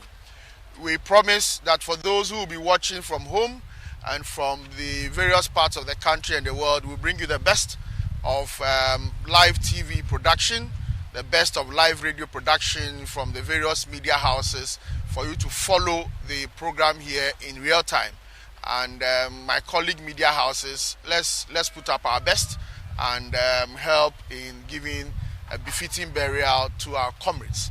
The last information is that I'm directed by the Chief of Staff to announce that a number of companies and individuals have made some donations of items, water, drinks, floral tissue, and other things to the government for this funeral. And he has directed that all those items should be delivered to the 8 families. So right from this morning, we're beginning the distribution of the items that we've received from a number of companies: Guinness Ghana Limited, Ghana Water Company Limited, Vena, Casapreco, Ghana Limited, Twellings, Ghana Limited, Floral Tissue, and others. We'll be handing them over equally to the 8 families that lost their loved ones in the Wednesday, August 6th disaster. Thank you very much, and we'll see you tomorrow.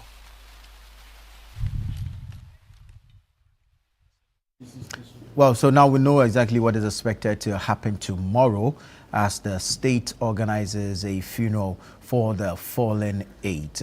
Program is scheduled to start 7:30 a.m. It will be live here on Channel 1 TV as well as on radio 97.3 City FM. So if you're unable to make it to the Black Star Square, kindly join us on television as well as on radio. Back in studio, my gentlemen are here. Unfortunately, our time is out, and we'll have to leave it here. I mean, I'm sure we can sacrifice that time for a matter of national concern as this. But thank you so much, gentlemen. Wanda Madilo, Dr. Ejekum, and Elvis Darko. This has been the news review segment here on Breakfast Daily. Don't go away. The show continues after this.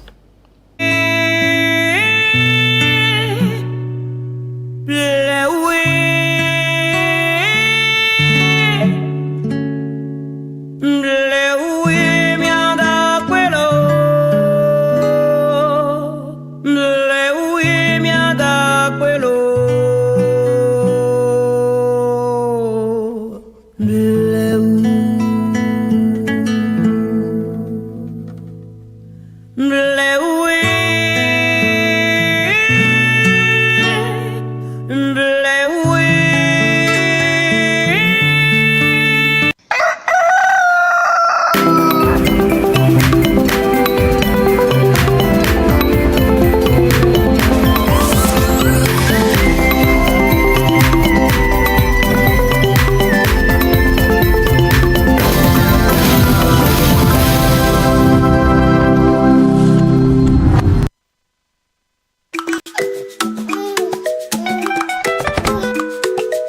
How may I help you today? We'd like to open a bank account.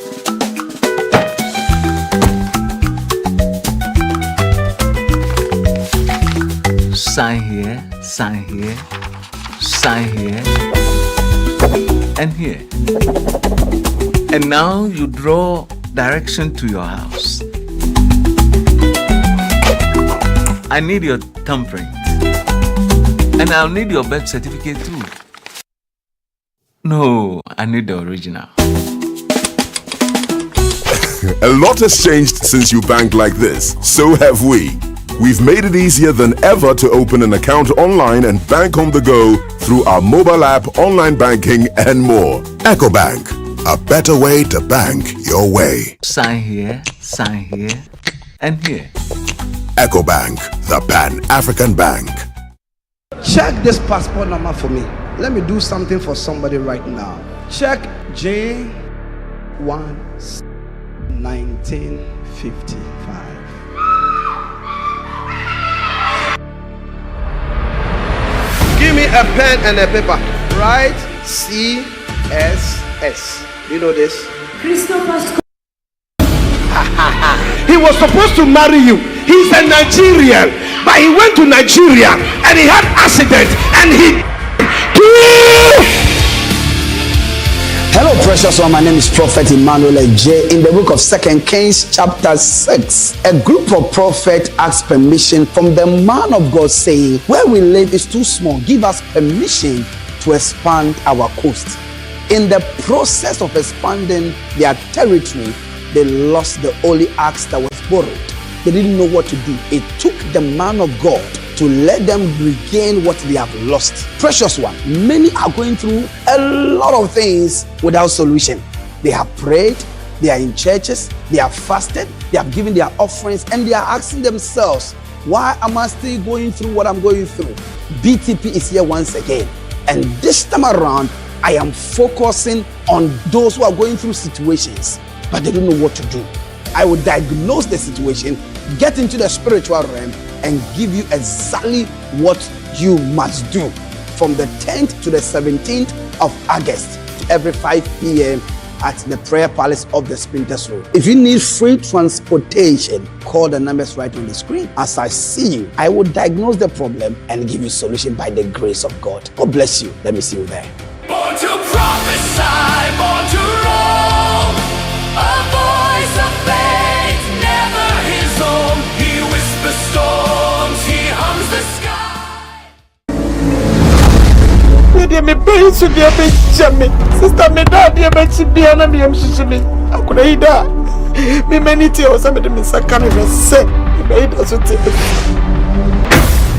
sika se dia so da mu hwe juju so mo bag de ho dia me ba bi free so what hwe bag na ma won na me hwe wow se me nya kwanfo bi e bana no mo sole o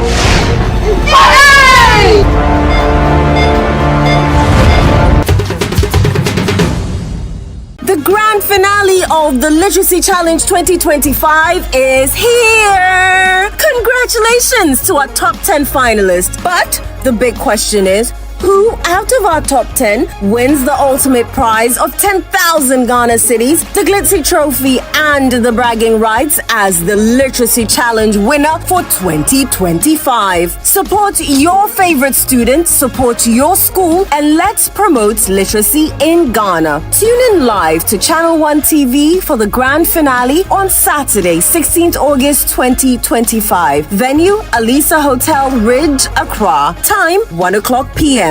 Call 0205-973-973 for more details. The Literacy Challenge 2025 is powered by 97.3 City FM, supported by Channel 1 TV, and sponsored by Belmu and GB Assessment.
morning to you, ladies and gentlemen. It's still Breakfast Daily right here on Channel 1 TV. And as you all know, Nana Tufo actually started the show from 7 a.m. And now we are going to be taking over from now until 11 a.m. My name is Chris Carter. And I am Philip Nilate. Just to remind you that tomorrow, which will be the final funeral rites for the fallen 8, that event will be picked live here on Channel 1 TV. If you and all the needed announcements that has to be made will also be on the network today, like you saw from the presidency, what arrangement has been made for the funeral to go on smoothly, all measures that have been put in place, the security arrangements and all that. We'll keep you posted here on Channel 1 TV, and you can see on the screens. The event, we understand, starts at 7:30 a.m., but we will be seated here at 7 a.m. to catch everything that will be happening on the grounds and every place concerning this particular funeral for the departed 8. It's a very sad situation that we are all facing in this country. That is Ghana grieves and Ghana mourns. But tomorrow will be the final day for these individuals that the state will pay its last respect. Citizens will also pay their last respect, as well as the family and friends. And you wouldn't be left out on all that. Certainly, we bring you everything on Channel 1 TV. All right, and remember that the show is very interactive, so feel free to join in at any time. Send in your thoughts, your questions, and even your heartfelt messages via the WhatsApp number on the screen. And do not forget to use the hashtag Breakfast Daily if you want to leave your contributions on Facebook or X. And when it comes to those watching us on YouTube Live right now, remember that the comment section is right there in the corner for you to just leave your messages, and we will also get to read it on the show. And for some reminders, by the way, the Literacy Challenge Grand Finale is happening on Saturday at the Alisa Hotel. First, we started with thousands of entries, then we cut it down to 50 contestants. Now we have 10 contestants from all over the country, and they are going to be all competing for the grand prize. That's 10,000 Ghana cedis, a trophy, and of course, the bragging rights until the next one comes up. So feel free to tune in if you cannot make it to the Alisa Hotel to come and support your families. That's probably one of your wards or your child.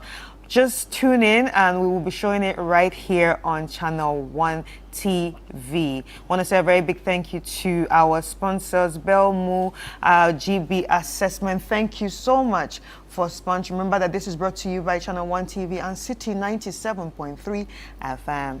And just to remind you that this is Ghana exhibition, and we are still asking you to register immediately because, like Chris keeps saying, if you snooze, you will lose. So it's on your screens now on 0205973973 is the registration call line that you want to call now and get your slot. And we keep saying that if you call and you want to register, isn't just that, you would have to make payments so that you can secure your slot, because without that, certainly you have no place at the event grounds.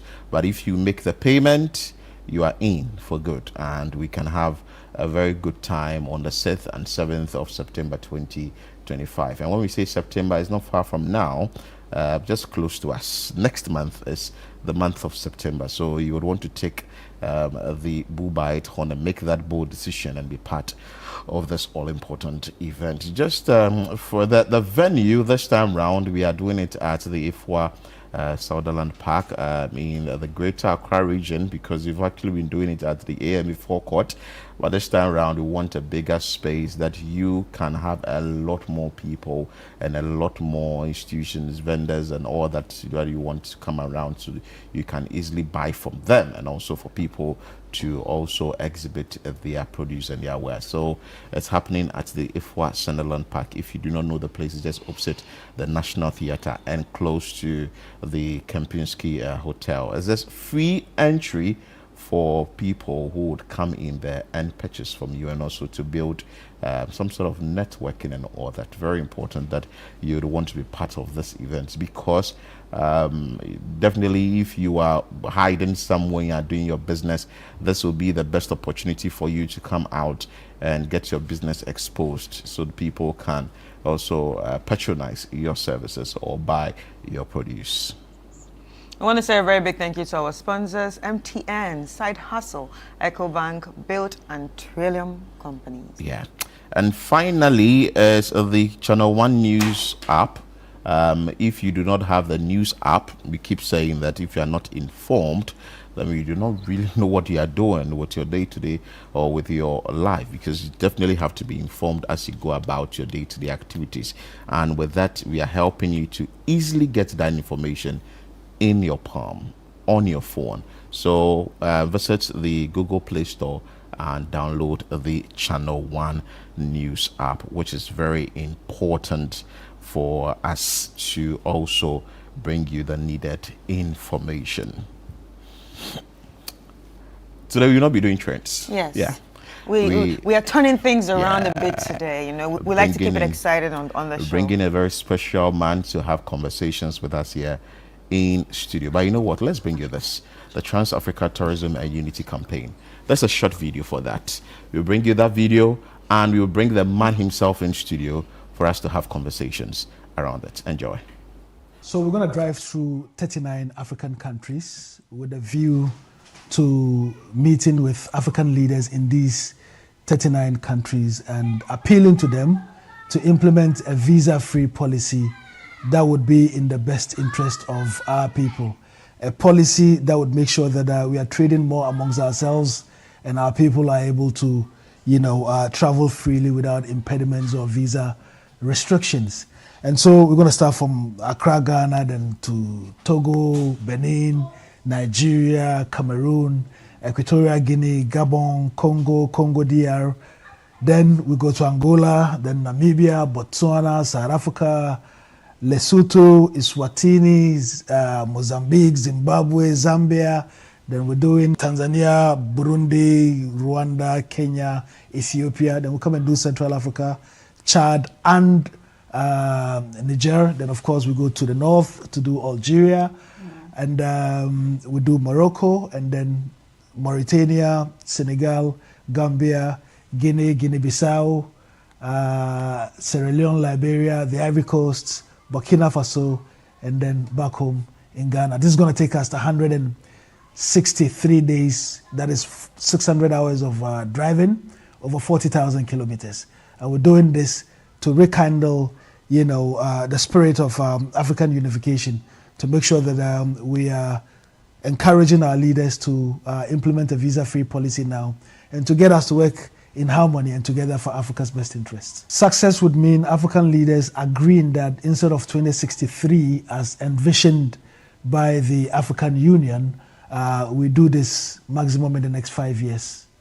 And you've seen the video to this effect, and we have the man himself in studio. Ras Mubarak is no new person to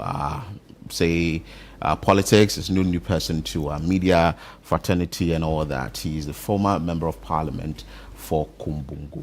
Ras, how are you? Philip, it's good to see you. How are you doing? Well, I mean, it's been a sad week, Yeah. but we are gradually recovering from that tragic incident that took the lives of our compatriots, and we pray that their soul rests in the embrace of God, and we're looking forward to tomorrow's final funeral rites.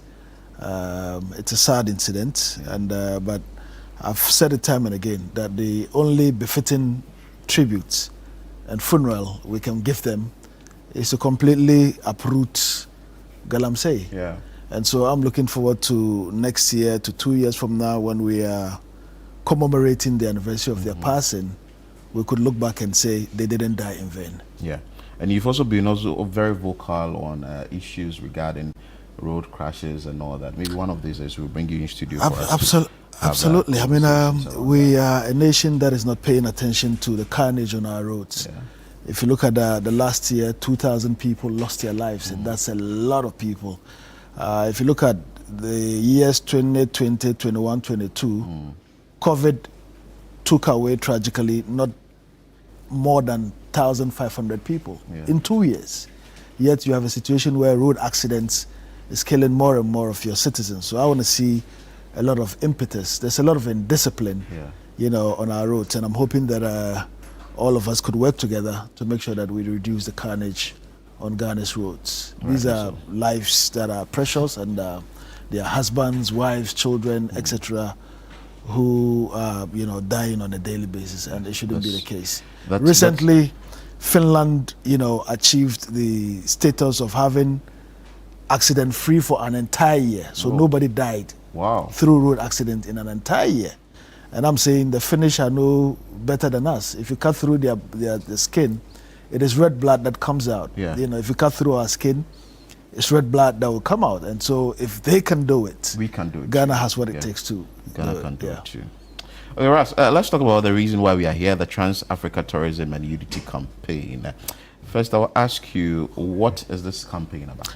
So this is a campaign to bring us together, to ensure that we have a visa-free Africa, where Africa is borderless, where every African can pick up their passport and walk into any other country, or drive into any other country, or swim into any other country, or fly into any other country. Currently, the visa restrictions for Africans make it difficult for us to trade amongst ourselves, for us to visit each other, for us to explore opportunities and each other's culture.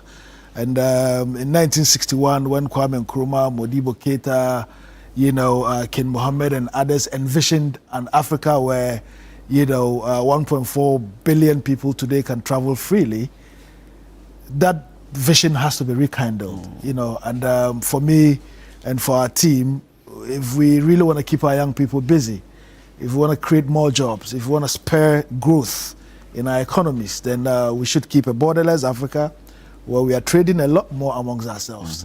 I've said it time and again. Look, Africa has a combined GDP of 3.3 trillion. You can imagine how that is. If we even have one African currency and not varied currencies, Naira, Cedi, CFA, etc. The opportunities that come with that is enormous. You think we can have one currency? We can. Not just one currency, we can have one passport. We can actually unite. Look, in 1883 or 4, when, you know, the Europeans sat in Germany and drew a line in Africa and shared Africa amongst themselves, they didn't consult us. They ended up ripping families apart. So you have instances where somebody lives in Ghana, his farm is in Togo. Through that artificial line, they were divided. And so we are saying we could actually bring people together through the removal of visa restrictions. All right? Where it will be good not just for, you know, our economies, but also for young people who are looking for opportunities, so that if you graduated from Nigeria or, you know, Kinshasa and, you know, in Congo, DR, and there are no opportunities in your country, you could look at some other African country. Currently, I mean, the Europeans have done it with the European Union, where European citizens travel freely within Europe, where they're spending one currency, etc. I don't see the reason why Africa should not be doing this, especially now when, you know, Europe is looking inwardly, the United States of America is thinking US first. What is Africa thinking? And you have a situation where we could actually feed ourselves and trade amongst ourselves and be comfortable. Take Zambia, for instance. One of the biggest producers of poultry products in Africa. I don't see why we should be bringing our poultry from Europe or America when we can actually get it from Zambia. Take Morocco, for instance, biggest, you know, producer of fertilizer. I don't see the reason why Africans should be bringing in fertilizer from Ukraine and other parts of Europe and South America, when we could actually trade amongst ourselves, grow our economies, empower our people, prosper our people. But how is this campaign tailored to achieve this mission or this, say, agenda you are setting? So we seeking to, engage African leaders. For Monday, this coming Monday, we're going to drive into Togo to meet with the Togolese leaders, and then engage them on this. After that, we'll hold a press conference, because we want to bring everybody on board. The media has the potential, like we're doing, to take the message forward. And so in each of these 39 countries, You're visiting 39 39 African, we're driving actually, we're not just visiting. Wow. Within what period? We're driving. It's going to take us 600 hours of driving, over 40,000 kilometers, in real terms, 163 days. So once we leave on Monday, we're not coming back until end of January 2026. And how many people are you going with? So we've got a convoy of 8, made up of campaigners, drivers, etc. And it would be nice to, have you on board, at least do 1 week, so you could look at our itinerary and say, okay, I want to do the Southern Africa leg of the trip, just to have a feel of how it is, and how we could prosper Africa if we're trading amongst ourselves. But you are now visiting these countries, and you have talks with the leaders of the various countries. You've already arranged all these things. How did it go? What's the preparation like? It's been very, very hectic, I can tell you.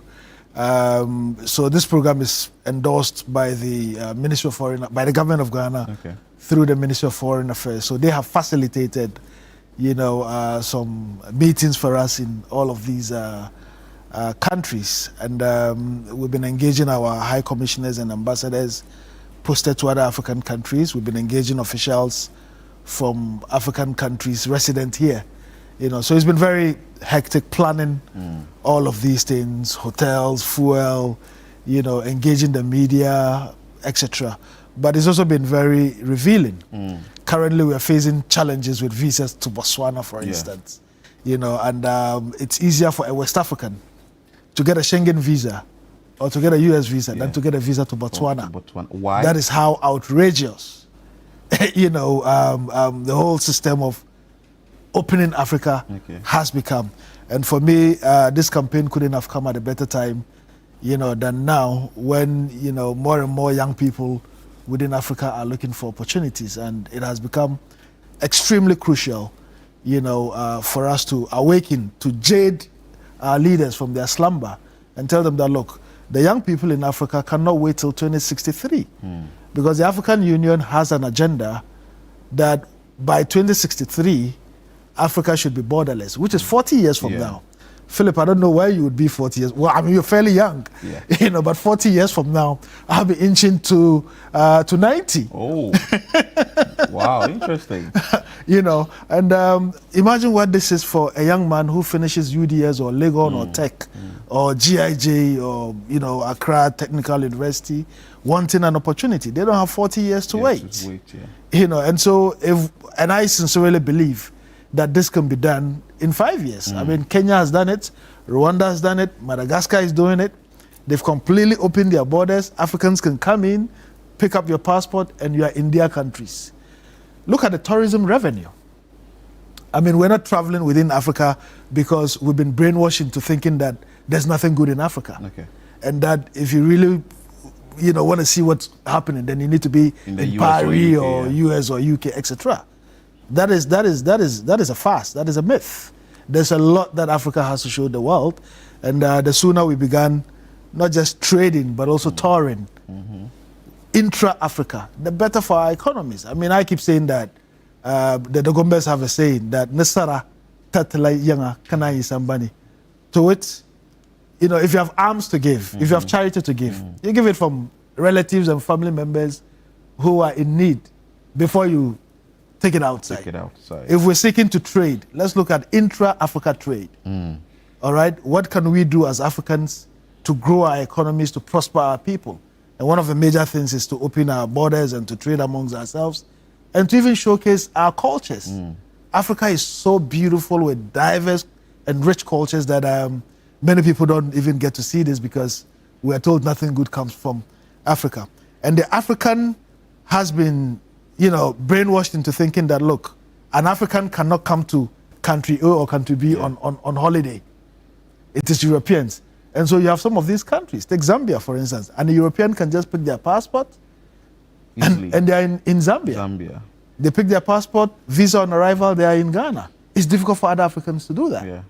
You know, and so we have to move away from that colonial era, you know, mentality and begin to realize that it is in our best interest, you know, to work together, to expand our economies, to open our borders, one currency, one African passport, etc. Just to share with our viewers some of the places you'll be going. 39 countries, that's a lot. And the first place you said you'll be going to Togo, then you move to Benin, then Nigeria, to Cameroon, to Equatorial Guinea, then you go to Gabon, then you go to Congo, then Democratic Republic of Congo again, you're still in Congo, Angola. So Congo, Democratic Congo Republic, and then Democratic Republic of Congo. So Congo, Brazzaville, and then Congo, Kinshasa. Okay. Then Angola, Namibia, Botswana, South Africa, Lesotho, Eswatini, Mozambique, Zambia. Mozambique, Zimbabwe, Zambia, Malawi, Burundi. From Malawi, you go to Tanzania. Tanzania, Burundi, Uganda. So from Burundi, you go to Rwanda. Uganda, Kenya, Ethiopia. Central Africa Republic. Yes. Then you go to Chad. Niger. Then Algeria, Morocco. Mauritania. Senegal. Gambia. Then Guinea-Bissau. Then you come to Guinea. Then you go to Sierra Leone. Liberia, the Ivory Coast. Cote d'Ivoire. And you come back to Ghana. Ivory Coast, Burkina Faso, then Ghana. Wow. Yeah. Are you looking at documenting all this thing in because I'm sure our viewers will be itchy to watch what the process will be like, what the conversations we're looking at sharing this with partners like City, you know, who've been gracious to, you know, support this process, not just City but also Channel One, you know, and so there's going to be reels on our timelines, the Trans-African Tourism and Unity Campaign. You would get exclusives, you know, and it would really be exciting, you know, to have you send a crew, you know, to join us on this trip so that viewers can get so much content. Because if you decided to do even content on food, on dance, on music, on tourism sites, it's amazing. You know, what you can put together, the content you can put together is incredible. And I know you have a travel show on Channel One. So this is the more reason why Beyond Borders. You've got Beyond Borders. This is the more reason why you know you actually need to be showcasing Africa the more, you know, for the prosperity of the African continent. Beautiful. And one may ask, is this the first of its kind? Is this the maiden edition? So this is the maiden edition. Once we come back in January, what we plan to do is to share, you know, a document with all the governments in Africa, you know, to tell them that this is what we've found out upon, you know, traveling throughout the countries, and this is what needs to be done. Once that is done, then we do the second leg, which is to fly to the island countries. So you've got Seychelles, you fly to Madagascar, you fly to, you know, Sao Tome and Principe, etc.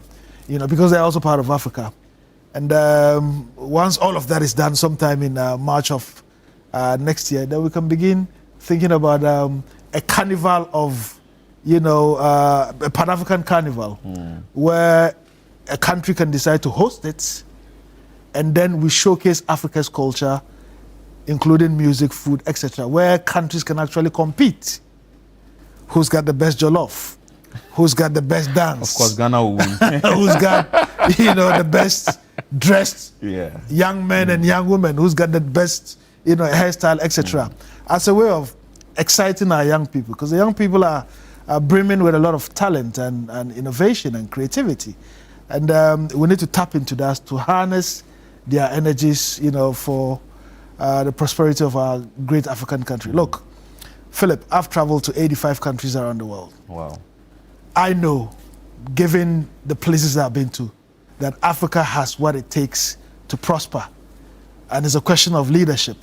It's a question of removing colonial restrictions, like, you know, visa requirements, etc., you know, so that we can tap into what each other, you know, what each country has.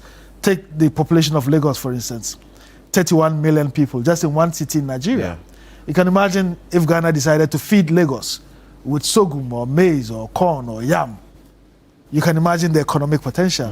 You can imagine if Nigerians decided to feed the whole of Africa, 1.4 billion people with sugar. You can imagine the potential. So this is where Africans need to be thinking. And then we need to also, we're trying to also get us to erase the hatred. Because blacks are hating on blacks. You have a situation where there's xenophobic attacks in some part of Africa where we think, oh, others are coming to take our jobs. No, they're not coming to take our jobs. Such as Glyco, even banks that are Ghanaian banks, like, the NIB, can decide that, look, we want to go beyond, the shores of Ghana. Other banks are doing it. FNB Bank, you go to the whole of Southern Africa, FNB Bank is all over the place. You come to Ghana, there are Nigerian banks here.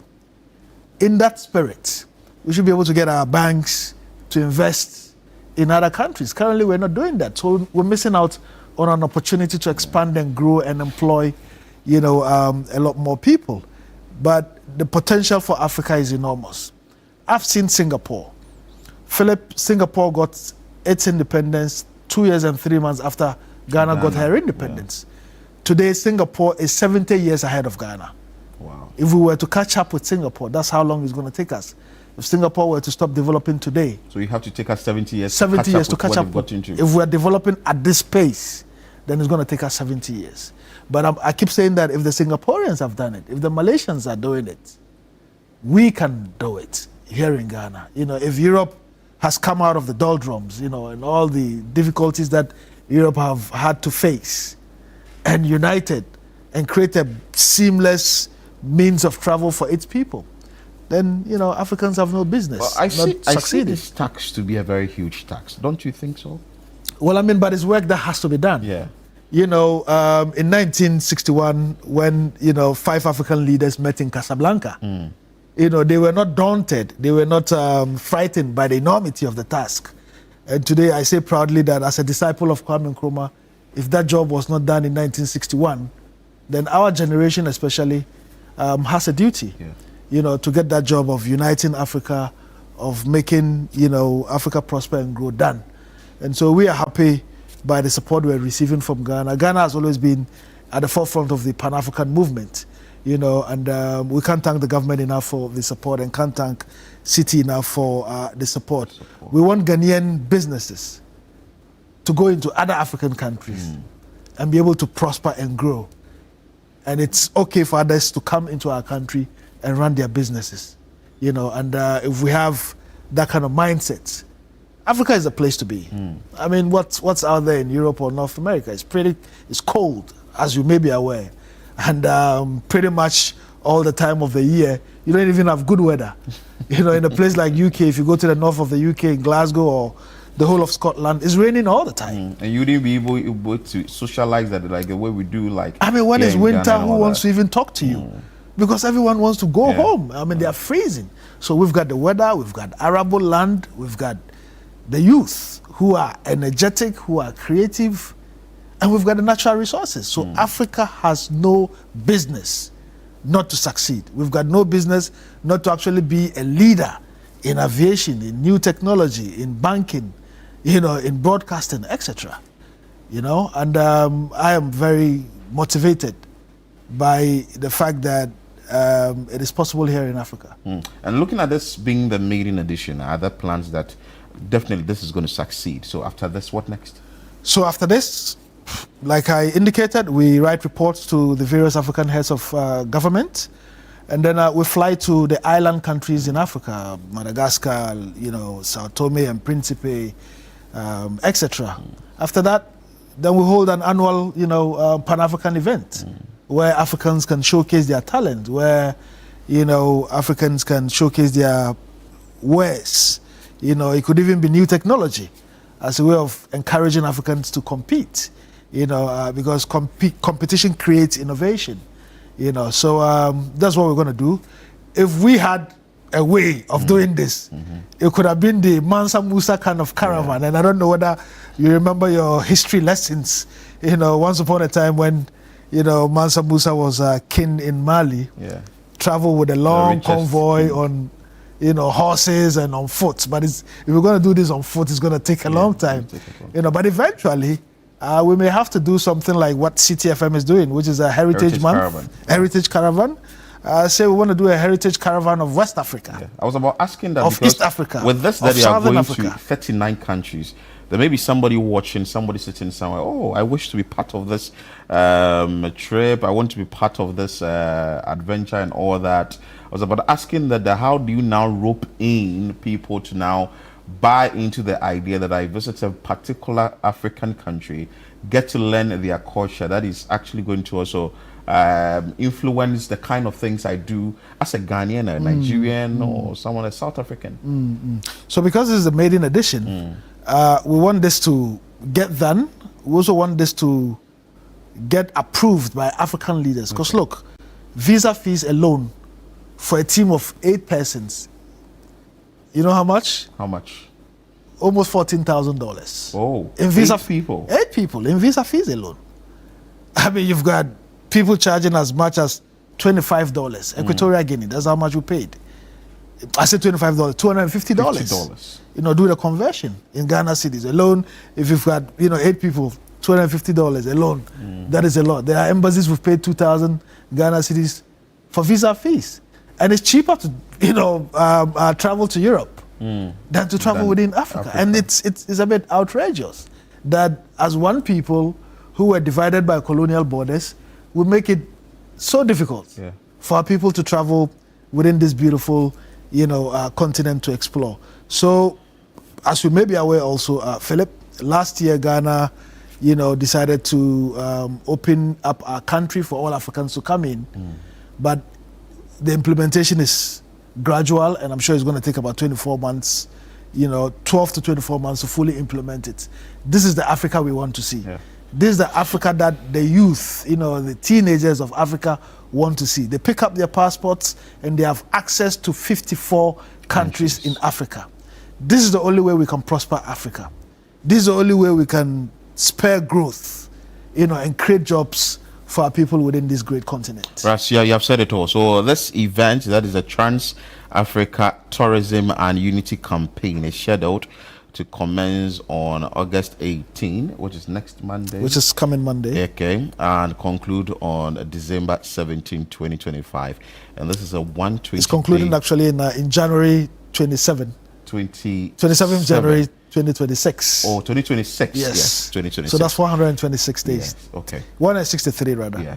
So in 39 African countries, this will be an interesting one that we'll all be looking out for. Well, we just spoke to the convener and the individual who is championing this cause, Ras Mubarak, who I say that he's no new person to political world, and also when it comes to the media space as well. Ras, thank you so much. Thank you very much, Philip. All the best. Thank you. And the team as you go around the 39 countries and champion one cause. Anyway, you're still watching Breakfast Daily on Channel 1 TV. We're back with more. So we're going to drive through 39 African countries with a view to meeting with African leaders in these 39 countries and appealing to them to implement a visa-free policy that would be in the best interest of our people. A policy that would make sure that we are trading more amongst ourselves and our people are able to, travel freely without impediments or visa restrictions. And so we're going to start from Accra, Ghana, then to Togo, Benin, Nigeria, Cameroon, Equatorial Guinea, Gabon, Congo DR. Then we go to Angola, then Namibia, Botswana, South Africa, Lesotho, Eswatini, Mozambique, Zimbabwe, Zambia. Then we're doing Tanzania, Burundi, Rwanda, Kenya, Ethiopia. Then we'll come and do Central Africa, Chad, and Niger. Then, of course, we go to the north to do Algeria. And we do Morocco, and then Mauritania, Senegal, Gambia, Guinea, Guinea-Bissau, Sierra Leone, Liberia, the Ivory Coast, Burkina Faso, and then back home in Ghana. This is going to take us 163 days. That is 600 hours of driving, over 40,000 kilometers. And we're doing this to rekindle, the spirit of African unification, to make sure that we are encouraging our leaders to implement a visa-free policy now, and to get us to work in harmony and together for Africa's best interests. Success would mean African leaders agreeing that instead of 2063 as envisioned by the African Union, we do this maximum in the next 5 years.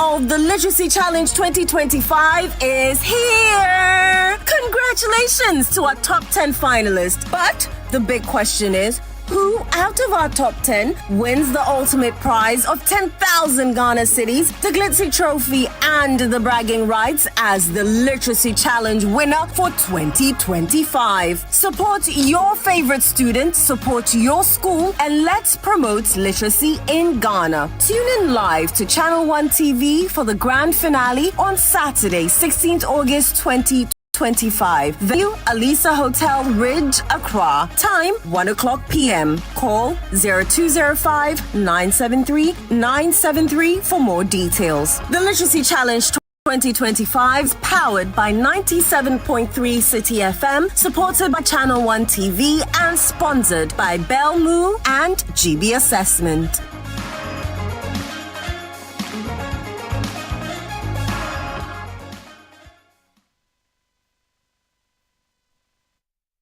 And as you've seen on the screens, Saturday will be the final day for the Literacy Challenge 2025. And it's an exciting day that we just can't wait for. That interesting segment, or this interesting session, to crown the winner for Literacy Challenge 2025. But you know what? We do not do this all by ourselves. We actually have people backing us by way of sponsoring this all-important competition. And in studio is the branch manager for Belmu. Actually, it's Bell Beverages, Priscilla Osei Amir. Priscilla, how are you? Very well. I trust you're doing well. Yes. Yourself? I'm doing good. You've been following the Literacy Challenge. I have. What do you like about the entire thing, from the stage 1 to stage 2? Now we are moving to stage 3 come this weekend. Well, it's the way the kids are very enthused about the challenge for me. I mean, the work they put through, you can see some of them really have to stay up to make sure they are on point with their topics, their delivery, and so that has been amazing. I mean, they're doing very well. Very well. Very well. But were you monitoring when we had entries, a number of them before it whittled down to 50, then now to 10? Yes, so I think I was even discussing this at the office with my colleagues, that maybe we should open it up more, not come to 50 and then to 10. Maybe the next year we should have about 20, 30 finalists. Oh, then you are ready to sponsor more. Give us more money. So that, you know, we can open it up for a lot more people to get in, because sometimes the disappointment on their faces for not passing through to the next stage is quite heartbreaking. So yeah, I think we can open it up a little bit more. But I'm sure once you've decided to be part of the sponsors, to sponsor this important competition, that means you really know the importance of this competition for our young ones. You'd want to share with us some of the things that really influenced your decision to go ahead and say, look, Bell Beverages, Belmu has to sponsor the Literacy Challenge 2025. Okay, so for Bell Beverages as a company, we have always been advocates for empowering the young minds.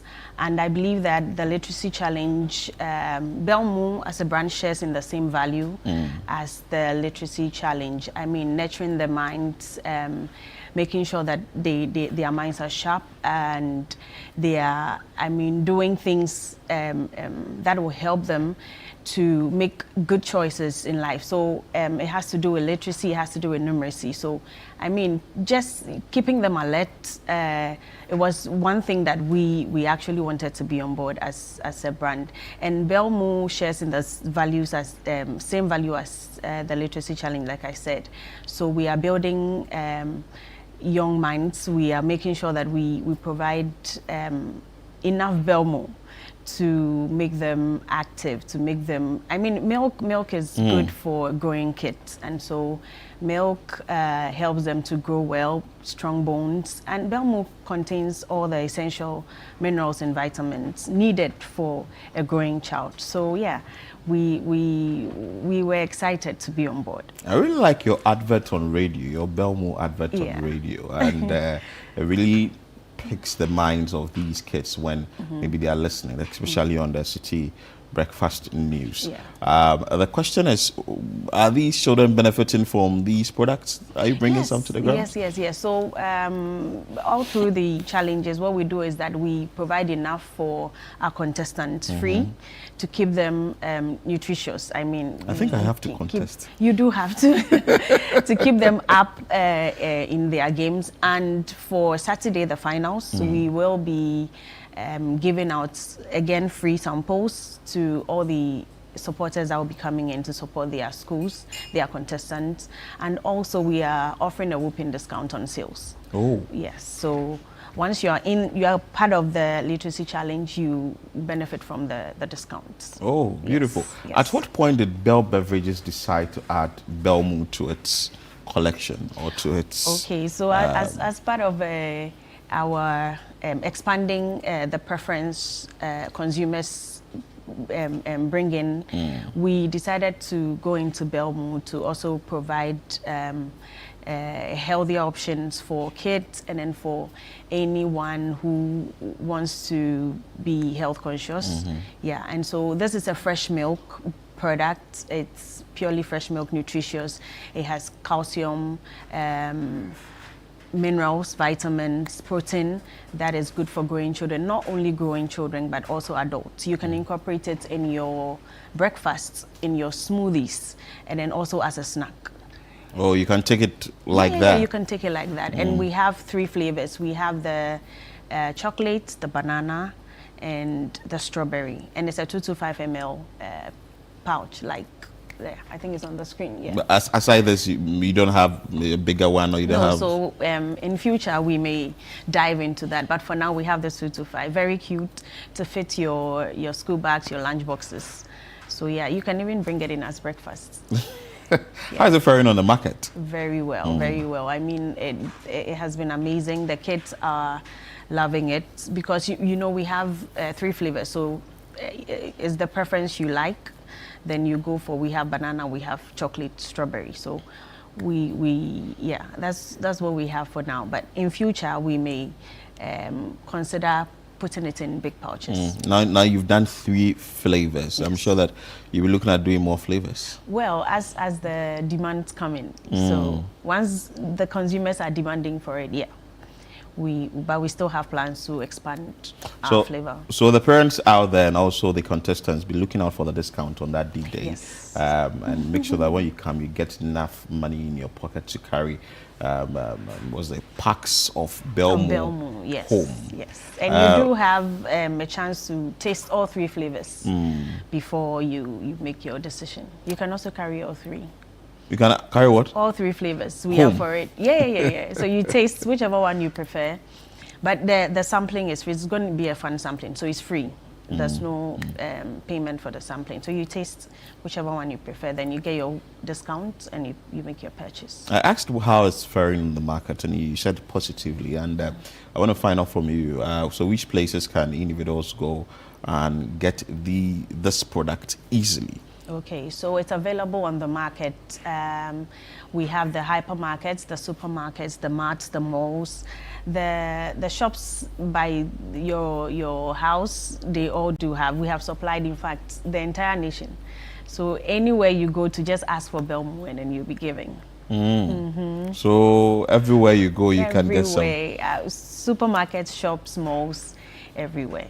Somebody will be sitting in the comfort of his or her home, asking that, I want this product, but I wouldn't be able to go to the supermarket or to go to the shop in my neighborhood or anything like that. But how am I going to get it in my home? Can you deliver?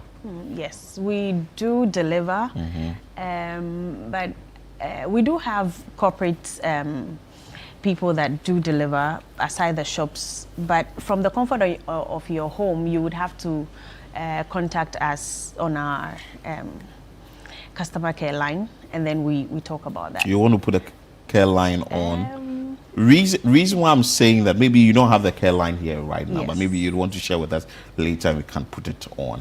But aside that, is there a way maybe they could go onto say a website, they could go onto the Bell Beverages phone line that is on your website and all that, call readily and just make place order, and soon it will be delivered to the house. I can see a number down there, and also I think this is 0544 335 800. Yes. Or if you're not calling the 800, you can call 900. Yes.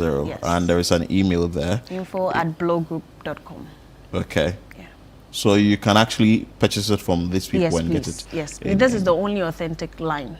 Oh, okay. Yeah. So what if For all someone of our someone also products. wants to take it and sell? Same number. You call the same number and then we'll attend to you. What is the process like? If I want to sell it in my home, I want to get it a lot so I can also visit a particular school and share or sell. Okay, so you can call the line and then we'll take you through the process. Some of the processes are quite confidential. I cannot put out.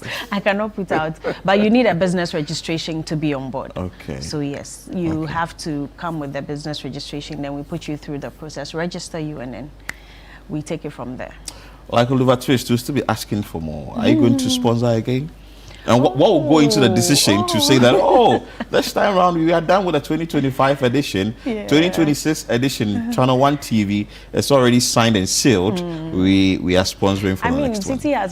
Channel One has always been a family with Bell Beverages. We sponsor most of your events and we collaborate and partner on a lot of events. So yes, I'm sure it's been positive so far, and then my management will be really glad to come on board again. But it is my job as the brand manager to push that agenda, and I believe I will do that. So hopefully next year we'll be back. Wow. Bigger and better. There's a promise from Priscilla. Final words from you to one of the top 10 contestants that will be participating in the final round of the Literacy Challenge come this Saturday, and also to people, guardians and parents who will be looking out for the next one, especially you being sponsors, what you have seen, what you have put in there, and what you think that can benefit both parents, guardians, and their wards as well. Okay, so I would want to wish the contestants all the best, and they have come through. I mean, all of them are winners from the beginning. Once you enter the challenge, you were automatically a winner, but we need to, push more people to the front. And so I want to wish all of them all the best. May the best person win. And also to our parents, we know the essence of milk. It's an essential for every growing child. And so if you want your kids to have the strong bones they need, all the essentials in milk, then please go out and get your Belmo for your children. It can be incorporated in their breakfasts, also as snacks for them in school.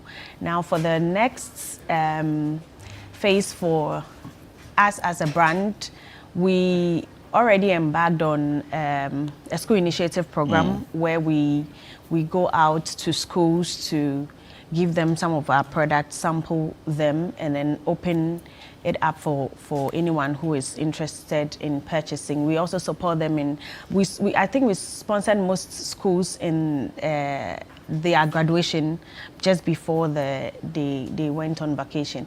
And also for reopening in September, we are coming up with a back to school promo on Belmo. So all the essentials you need as a young child to make your back to school really exciting, we'll be giving you some freebies, some souvenirs to help with that. And also on the challenge. Yeah. I mean, yeah, well, I've promised that next year will be bigger and better. So let's hope for that. Well, but I'm also very proud of the parents that have encouraged the awards to be part of this. I mean, they should. We want more next year. That's what I'm saying. So if the expansion will be bigger, it would help us. And also for a brand, we will be there to support.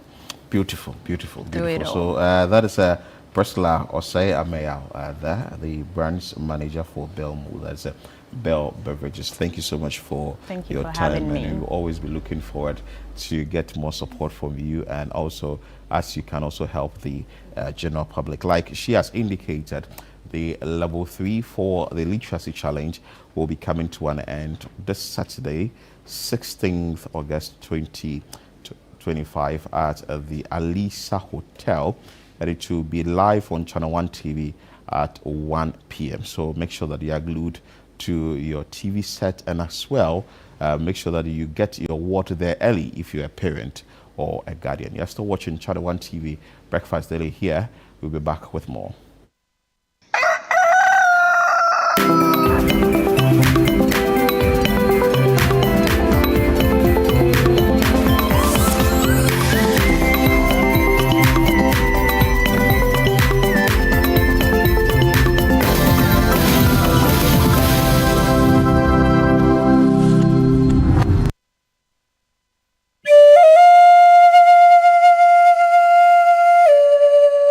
His Excellency John Dramani Mahama, President of the Republic of Ghana and Commander-in-Chief of the Ghana Armed Forces, together with Her Excellency Nana Jane Opoku-Agyeman, Vice President, the government and the people of Ghana and the families of the departed, announced with deep sorrow the passing of 8 distinguished Ghanaians. A state funeral will be held in their honor on Friday, 15th August 2025. The time is 8 a.m. and the venue is Blaster Square. All are cordially invited to join in paying final respect to the departed. May their souls rest in perfect peace. Join us on Channel 1 TV at 7:30 a.m. on Friday, the 15th of August, as we pay final respects to our 8 gallant heroes who paid the ultimate price in the line of duty. The grand finale of the Literacy Challenge 2025 is here! Congratulations to our top 10 finalists. But the big question is, who out of our top 10 wins the ultimate prize of 10,000 Ghana cedis, the Glitzy Trophy, and the bragging rights as the Literacy Challenge winner for 2025? Support your favorite student, support your school, and let's promote literacy in Ghana. Tune in live to Channel 1 TV for the grand finale on Saturday, 16th August 2025. Venue, Alisa Hotel Ridge, Accra. Time, 1 o'clock p.m. Call 0205-973-973 for more details. The Literacy Challenge 2025 is powered by 97.3 City FM, supported by Channel 1 TV, and sponsored by Belmu and GB Assessment.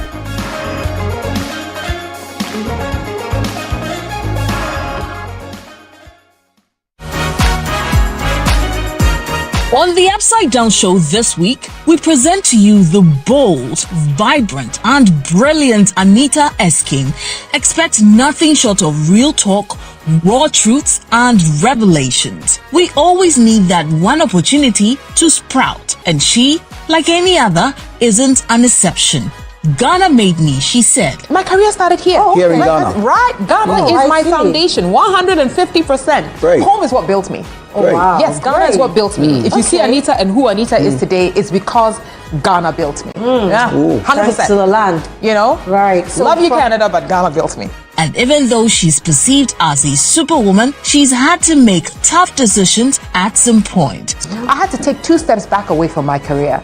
And also, and this is what I share with a lot of my friends and my colleagues now, is a wonderful appreciation that in different phases of your life, you are a particular person. Right. You don't have to be the same person you were before that. Exactly. You have nobody to please. So, set your reminder and join us at 7 p.m. this Sunday, only on Channel 1 TV.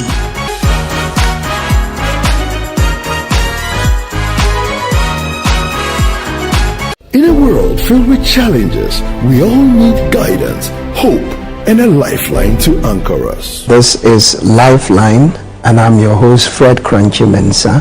For social issues, relationship challenges, and family matters, Lifeline is here to inspire, uplift, and guide you on your journey. Where we give you support, where we hold your hand through the valley and through the thick and thins of life. Join Bishop Fred Crunchy Mensa. I welcome you especially to Lifeline. Every Tuesday and Thursday at 10 p.m. right here on Channel 1 TV. Let's walk this path together, strengthen our faith, our families, and our lives. Lifeline, because every soul deserves a guiding light. Tune in to Lifeline on Channel 1 TV and let's grow together.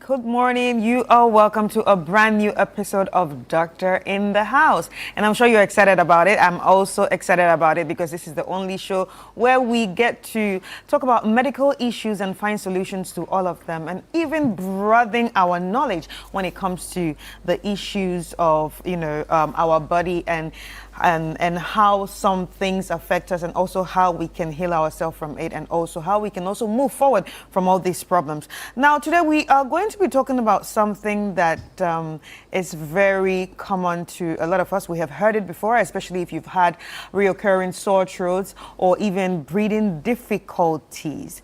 Now, today it's all about the tonsils and adenoids. Well, these small, parts of the body actually help the body in protecting us against some infections. But when they get infected themselves, that's when trouble starts. And now, I'm sure you're wondering, who's the doctor in the house that's going to be taking us through this? Well, you guessed right. It's no other person than Brigadier General Dr. Obodai, who's an ear and nose and throat specialist right here with us. Hi, Doc. Hi, Grace. How's everything? Doing great. Thank you. It's nice to have you always. Pleasure to be here. Okay, so we're going to be talking about tonsils and adenoids. I don't know about adenoids. I never heard about adenoids before, but I've heard about tonsils because, yes, sometimes when you have sore throats, people begin to ask you questions like, are you sure it's not tonsils? Are you sure it's not tonsillitis? That's right. Like, tonsils and tonsillitis. So now, just take us through what is tonsils and what is adenoids, or what are tonsils or what are adenoids? Very well. Thank you very much once again. And we hit the road with tonsils and adenoids. Good. Tonsils and adenoids are the same kind of lymphoepithelial tissues. Okay. Lympho now, means that's a very strong I'll break it down. Word. Lympho. I'll break it down. These are the defense systems, part of the defense system of the body. Okay. The adenoids and the tonsils, they are both lymphoepithelial tissues, and they are located at the entrance of the aerodigestive tracts. Okay. Now, they actually prime the body's defense system, producing B and T lymphocytes kind of thing, messenger lymphocytes, so that the body is aware of anything. If you get a wound or a sore somewhere, and then up the road there's a lymph node swelling, pain, that's a lymph node. Yeah. That is part of the lymphoepithelial system. Right. Okay, so that forms that kind of system. And they are right there behind the nose and at the palatine tonsillar area, so that they form a ring. So are they like lymph nodes? Are they lymph nodes? They are not nodes. Okay, they are not nodes. Yes, but they're lympho but they're in system. that family. Exactly. Right. So they do what the lymph nodes to do, but they are the tissues that line the aerodynamic tract, the entrance of it. So they produce those things. Anything going in there will have an information from there. They will know. They trap a lot of things there, and that is their function to help defend their body. But how are they different from each other? Are they in this? Are they say on the same position? Like I No. know the tonsils is in the throat somewhere. The sides. Yeah, that's sides of the right. throat. So now where are the adenoids? The adenoids are seated at the back of the nose, where we call the nasopharynx. Okay, let me break it down. The pharynx, what we call throat. The throat. Yeah, what you call throat. Okay. Right in there, we have the pharynx broken up into three parts. Yeah. The nasopharynx. That is right at the back of the nose. So when the air comes through your nose, through the nares, through the cavity, and then they get to the back of the nose, they interact with the adenoids before they come down. The middle part where you see when you open your mouth in the mirror, what you see directly is the oropharynx. And at the sides of it, you have the tonsil sitting there. Right. Then at the So base of the tongue, the little going thing down. you see there, what's the little thing? Sorry, Oh, open our mouth. The little thing we see. the uvula. Okay, that's the. That is the base of the soft palate. Okay. All right. So in the corners there, you see the tonsils. The tonsils. And then when you get to the base of the tongue, going down to the larynx, which we'll be talking about later, that is the hypopharynx. So we have three sections of the pharynx, and the adenoids are sitting in the nasopharynx. When you open your mouth, I can't see them unless I use a scope. Okay, you can't see the. I can see them directly. The adenoids directly. No. But you can. Can you see my tonsils I can see directly? your tonsils. Okay. We open, I can see Yeah, your you can tonsils see in the the corner. tonsils, Yeah, right. depress, get a tongue depressor, I can see your tonsils. Adenoids, you not see. You may be able to palpate, okay? You don't see directly, but you will see the tonsils, Right. depending on their sizes, and then what tissues, what's happening with them. Right. So, what are some of the common problems associated with tonsils and adenoids? Okay, let me pick it up from the adenoids and start from the kids. Now, where they are positioned, that means that they actually take care of the back of the nose. So if they're so huge, some kids are born with hyperplastic tonsils and adenoids. I mean, huge tonsils and adenoids. If they're so huge in kids, they close the back passage. So the kids are not able to breathe through their nostrils at all. The nostrils are always wet, discharging, purulent. They have to open their mouths to breathe. Okay, they sleep, grunting, they sleep. Yeah. Some of the parents have to actually shake the kids up so they can open their mouths to breathe, because kids don't know they can open their mouth to breathe. That's an accessory. All right, so parents are, on edge because the kids are not breathing well. It probably will be just hyperplastic adenoids, so huge they're closing the posterior orifices totally of the nose. All right, so those ones, difficult issue, we'll have to come back in there. Fortunately, as the kids grow, the adenoids shrink for most of them. Most, not all. Not all. Some of them, they're so bad, even at age of 2. I've removed adenoids at the age of 2 because the kid cannot breathe at all, and it's so protracted. You do your, constriction, putting drops and everything. It's not shrinking, and the kid is so Suffering. much in trouble. So you go in and you can take that one out, but then even if the tonsils are also huge, you will not take the tonsils out because nobody will take your tonsils out before age 4. Because you still need them to work with the lymphatic system of the whole body. All right. So even if you have hyperplastic tonsils and adenoids, yeah. So if you're 1, if you're 2, nobody will take your tonsils out. You can remove your adenoids and then come back later and take the tonsils out because you need the tonsils to do that kind of work for the whole body. Right. So when the adenoids are taken out, does it pose any problem? Not at all. So if you say not at all, does it mean the adenoids are useless? No, I didn't say that. No, I'm just asking. Okay, that's why I'm giving you a time Yeah. bar. All right? They have that primary function to do. Okay? Tonsils more same than thing. adenoids. Okay. So you okay. can take the adenoids and leave the tonsils to continue that process until it's done sufficiently. But can it also shrink the tonsils? No. Like as you said, the adenoids shrink. Adenoids will sometimes. shrink, tonsils will not shrink. They get swollen, they get inflamed with an infection. Okay, so they get a little bigger. When the infection is treated, they regress back to their normal standard, but they will not shrink and actually disappear. They won't. Right. So you just mentioned hyperplastic tonsils. So is it the same thing as tonsillitis? No. All right. So what's the difference? Hyperplastic means they're huge. They're just huge. Tonsillitis means they're infected. Okay. So tonsillitis, that's an infection. Take us through that. Yeah. Hyperplasia is just swollen and huge, but not infected. It could be so huge if you open your mouth, or there's something we call kissing tonsils. They come from the left, come from the right, and they meet in the middle. So, all right? Wow. So we call them kissing tonsils. I mean, these ones are total indication for removal. Wow. Because they obstruct feeding. Okay, so they you can't obstruct swallow. feeding. And interestingly, a lot of the foreign bodies, typically fish bones, get trapped in the tonsils. Okay, a tonsil, come on, it traps it. Yeah. You open up, okay, that's it. And then I'm a you take fish, it up, sorry, yeah. fish bone, they pick it up. So we have hyperplastic tonsils. They're huge, but they're not infected. They're just huge. Yeah, that's huge. Any They're not cause of infected. that? They don't give you any pain. That's how they came. That's how they came. Yeah. No, but if they get infected, But if they don't give you any pain, do they actually cause some discomfort? Can you swallow? only Can on you- swallowing, and sometimes breathing, depending on the position you lie in. So when you talk about swallowing, what kind of swallowing are you talking about? Is it like people that like banku? No, it's just obstructive. No, it's very important to know. Right. Like when you eat your banku and your kenke, will it? No, Can it enter?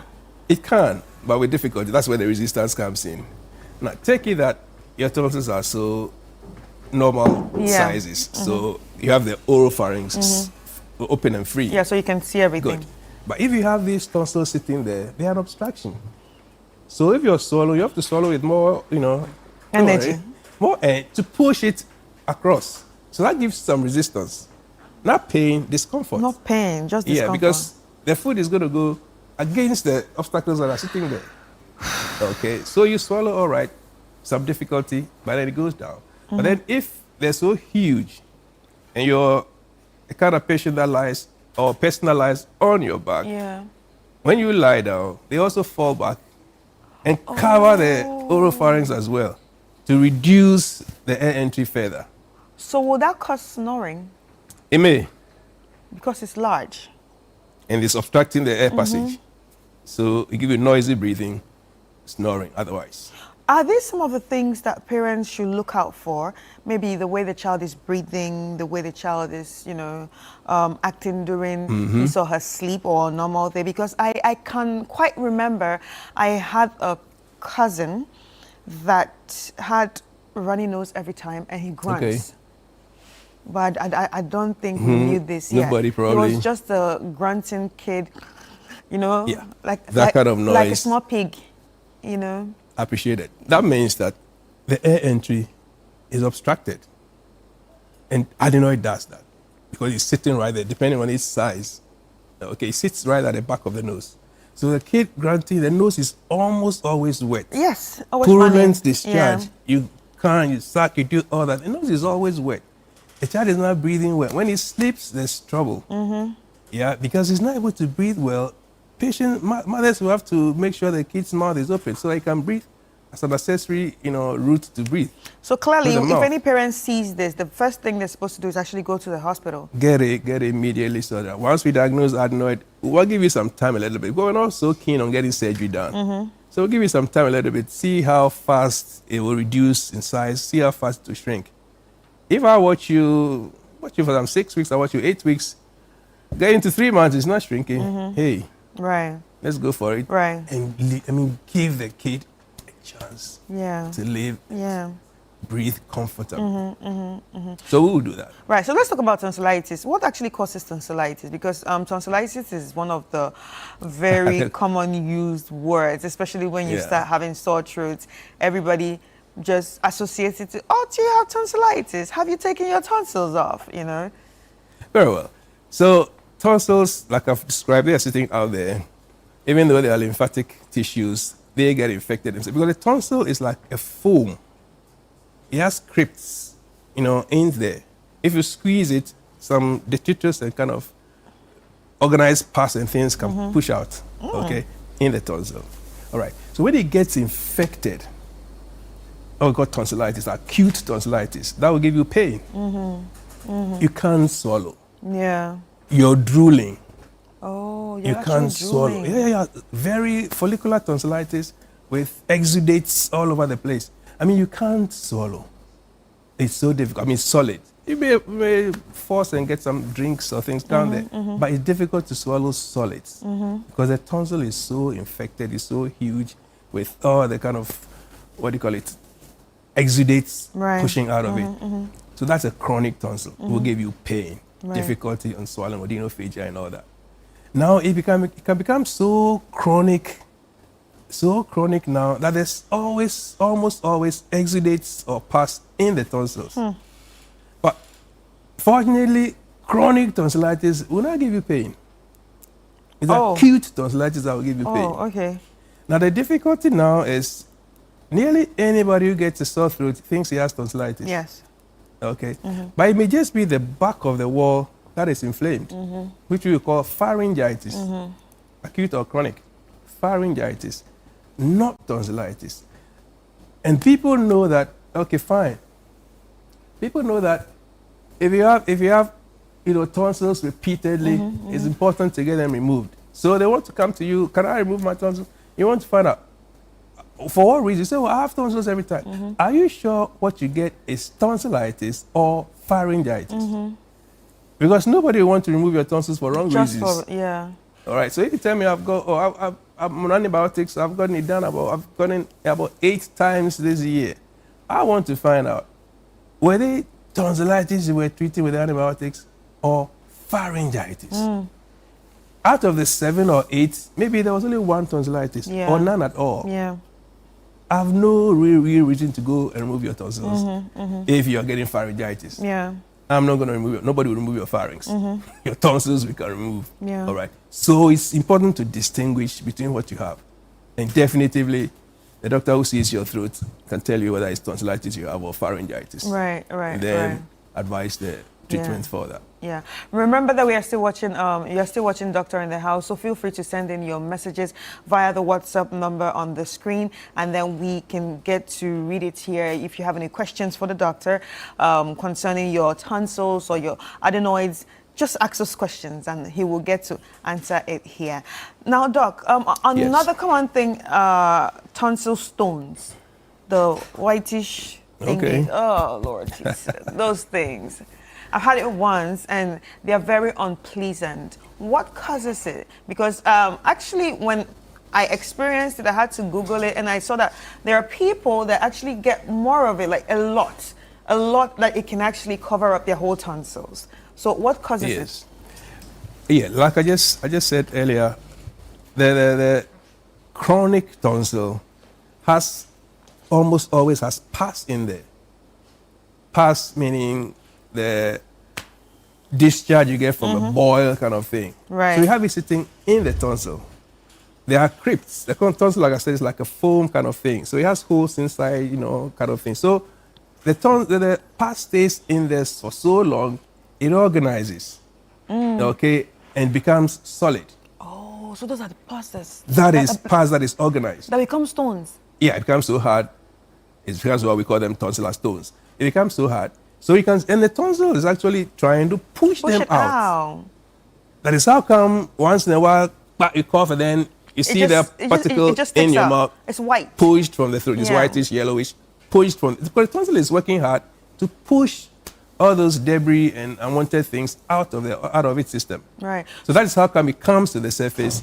And I'm told people just open their mouths and then take pins and things and try to poke it. True. That is very dangerous because the tonsil is a very vascular organ. I mean, heavily blood supplied. So if you take a pin and you poke it and it starts bleeding, you're in trouble. You're in trouble. Yeah. So if it comes out fine, don't poke it. Don't do some mining issues out there. If it's out there, it will come out because the tonsil is pushing it out. Yeah. If it's so difficult to do, hey, that's what we're trained to do. But let us get them out for you. Stones a sign of something is wrong with you?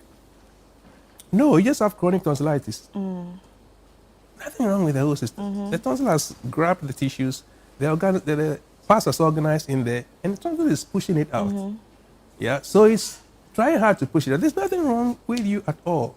You don't have an acute tonsil. You have chronic tonsillitis with detritus and debris in the organ, which the tonsil is trying hard to push out.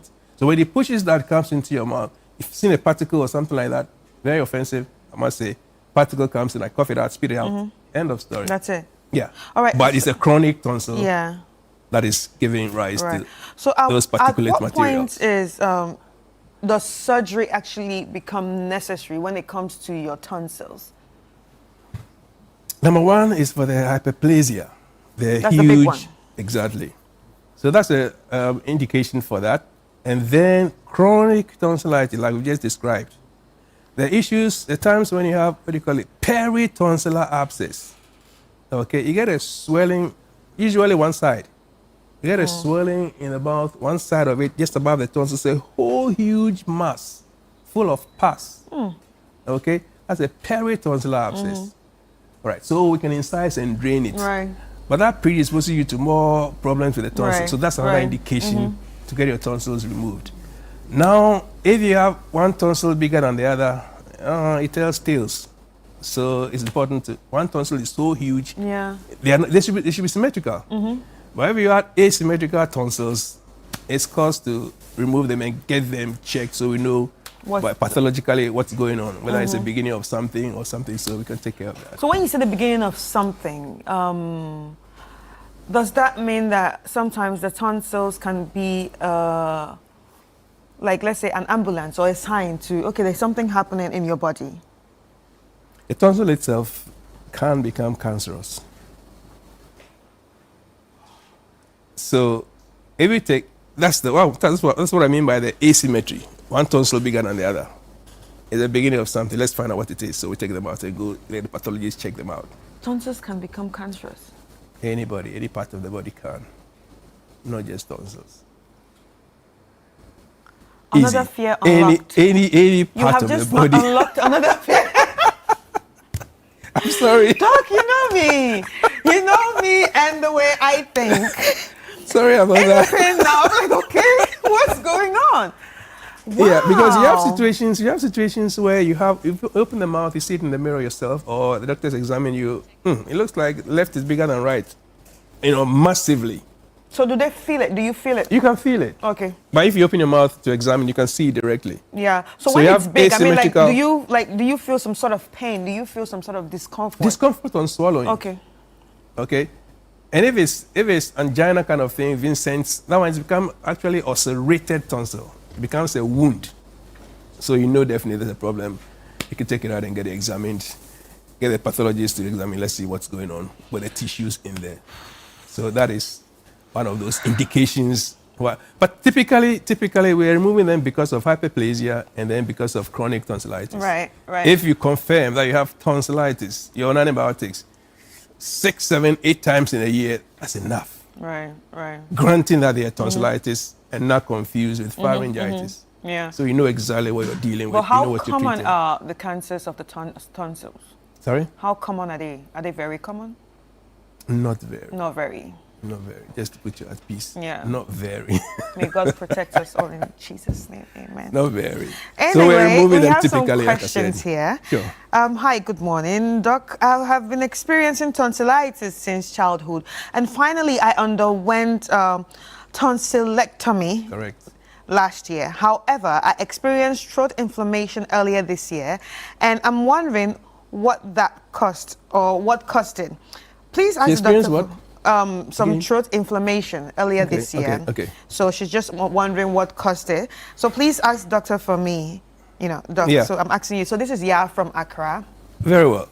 Now, once you've gotten your tonsils removed, that is the end of the story. They're not growing back. So if you get an infection in the throat, you're likely getting a pharyngitis. Right. Because the back of your throat is still there, which can still get inflamed. Okay. All right. But you're not getting any tonsillitis Tonsillitis anymore. The again. tonsils are gone. And how easy is it to deal with pharyngitis? Are pharyngitis the common ones? The common ones. I mean, sore pains? throat. Have sore Yeah. throat. Commonly is pharyngitis. All right. Have sore throat. Sore throat. Yeah. Can't swallow. commonly is yeah. pharyngitis. Okay. More than even tonsillitis. Okay. All right. So another one here says, my daughter experienced difficulty in breathing mostly in the night and at dawn. It depends on the age. It depends because by 3, 4, 5, I mean, I haven't done any adenoid after age 6 because they would have shrunk. Okay, but so if the kid is between 2, 3, like 4, it's likely the adenoids are huge and they are creating problems, with breathing at night. If during the day the kid's compensated because the kid can open his mouth or her mouth and breathe, but at night you close your mouth to breathe, to sleep. So it becomes pronounced. Yeah. And then you know that at night. So probably in the day you don't even notice it much because she's probably because too busy playing or you're even distracted. Yeah. You're even compensating with mouth breathing. Right. So you don't realize it until you close your mouth at night. All right. So, Doc, this is plenty medical terms. Wow. Please, what causes laryngomalacia in babies? Laryngomalacia? Yeah. Okay, she didn't write Malaysia, she wrote Malacia. Oh, she said it. Yeah. She probably got it right. What causes laryngomalacia in babies? Thanks for the great education, doctor. Good. He's pushed us into the hypopharynx, into the larynx, which we'll be talking about next week. The voice box, the larynx. Now, the cords are the main things in the larynx, and that is the entrance into the trachea and then into the windpipe to the lungs. All right. Now, they're formed when you come, they're cartilaginous, so you have cartilage embedded in it. So it is quite rigid. But in laryngomalacia, the calcium is not well built in there. So instead of the cords being rigid, they're a little flabby. Okay, so that when you're breathing in, the cords get sucked in. So you get inspiratory stridor. Right. That means they're breathing because the cords are not rigid to open and allow air in. So while you're breathing in, the cords also sag because they're not strong enough. And then it creates what they call inspiratory, right from birth. It creates inspiratory stridor. The kids is, that's inspiratory stridor. And this laryngomalacia. Right. So you just push in some calcium, get a thing called, it works within a few weeks. It's able to solidify and then get rigid enough to allow air entry without So just sagging. about calcium? Sorry, calcium. That's all. Okay. Now, good morning, doctor. I am a worried mother. Wow. I have a 5-year-old battling with a swollen, adenoid every now and then. Yeah. When he was about a year old, we went on hospital admission twice every month. The frequency has reduced, but he sleeps snoring heavily at night. With heavy movements on his ribs as he sleeps, what do I do? The doctor said it will shrink by 7, so they do not want to remove it. It is confirmed adenoid like I'm thinking. Confirmed adenoid like I'm thinking. By 5, 6, it's time to remove them. It's time to remove them. Right. If he's 5. Like I'm saying, I hardly do adenoids at 5. Yeah. Okay. By 3, 4, at 4, you go for the adenoids. If the tonsils are huge, hey, take both of them out. End of story. Yeah. Yeah, but to get to 5 and go into 7, that's a long time. Yeah. If it is. If there are other reasons, fine. But if it's adenoids or tonsillar hyperplasia, it's time to remove them without any complications to the kid at all. All right. Okay, so we actually have more questions, but time will not allow us to take all these questions right now. But you know that we will always go through these questions again. So next week, before we start the show, we are going to ask these questions that we haven't touched at all, and he will answer before we actually get into the next topic of the day. That's for next week. But Doc, what's the tip of the day? Yeah. Very well. So here we go. Like we just discussed, it's important to monitor what we have, swallowing difficulties that we get, and then make sure we appropriately get them treated, sorted out, so that we don't get into complications at all. So now it's swallowing issues and swallowing difficulties that we must pay attention to. Wow. And now, how can people actually reach out to you? Because obviously the questions are coming in. Questions are coming in. They want to reach out to you. They want to know where you work. Yes. They want to come to you and all that. Yeah. So very well. So you can find Rosberg Ear, Nose and Throat Clinic on the Trinity Avenue, East Legon, directly opposite the Chartered Institute of Bankers and co-located with Pamoni Clothing. Right. Yeah. So the numbers out there is my number 0244-380-802 and then 054-772-195-2195. All right. Sorry, numbers to reach us on. All right. Thank you so much. Thank It was you really very nice having you on the show, ladies and gentlemen. It was a great show, and I want to say thank you to each and every one of you that sent in your messages, and I'm sure the doctor has answered those messages. And if you feel the need to actually visit him, I think you should actually give him a call and then visit him. The doctor in the house was Brigadier General Dr. Ni Oboda, who's an ear and nose and throat surgeon and former commander at the 37 Military Hospital, and now a medical director at the Rosberg ENT Clinic at East Legon. Thank you so much for joining us, and see you next week.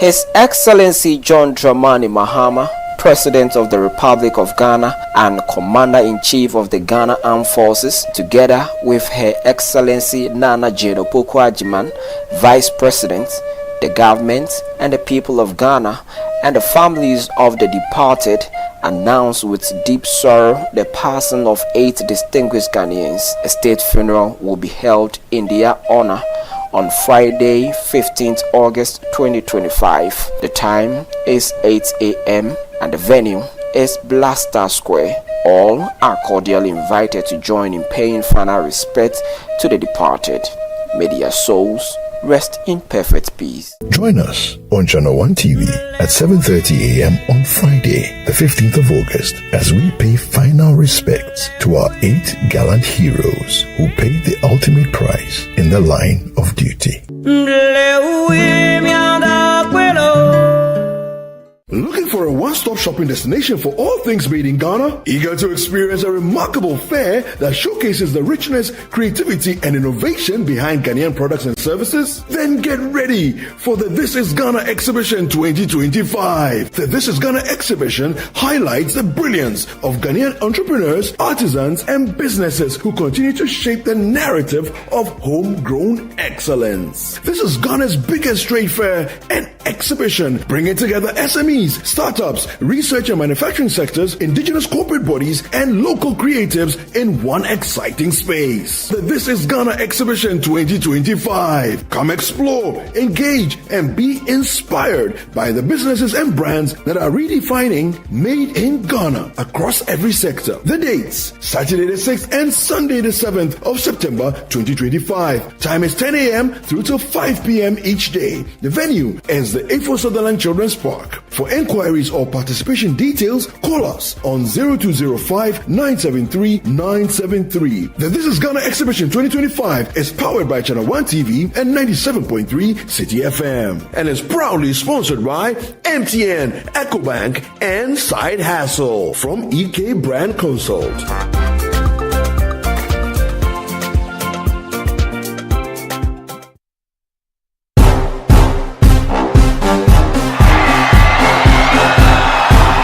When the stars come out, Ghana Weekend turns up the lights. From the hottest red carpet moments to the wildest after parties. And for all your celebrations, anniversaries, and unforgettable moments, if it's happening, we're there. First, fast, and fabulously. Your front row pass to Ghana's A-list lifestyle is just a click or a channel away. GhanaWeekend.com and Ghana Weekend TV, where fame meets the fans. Promote your next big event with us, because when you party with the stars, the whole nation of Black Stars should know. Visit GhanaWeekend.com. Watch and subscribe to Ghana Weekend TV on YouTube. Stay connected with us across all platforms. Follow us on Instagram with the handle at GhanaWeekend.com, on X at Ghana Weekend, on TikTok, Ghana Weekend, and on Facebook at Ghana Weekend. Join the Ghana Weekend family today. Ghana Weekend, all access, all glam, all yours.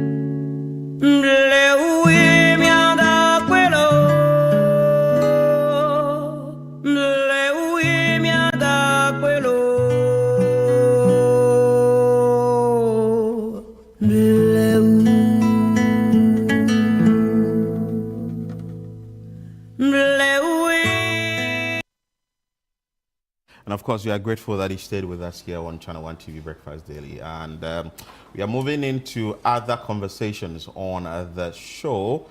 This time around, the lady in studio is not going to talk to us about literacy challenge, but we are here to talk about this is Ghana Fair and Exhibition, because we've been asking you to be part of this important event. Like Chris keeps saying, if you do know what? If you snooze, you lose. So don't snooze to lose. So in studio is Apioko. Apioko, how are you? I'm well. How are you? Yeah, I'm doing good. Good morning. Apioko didn't come in studio today as a teacher. No, I didn't. Yeah. So I came as an ambassador for Ghana.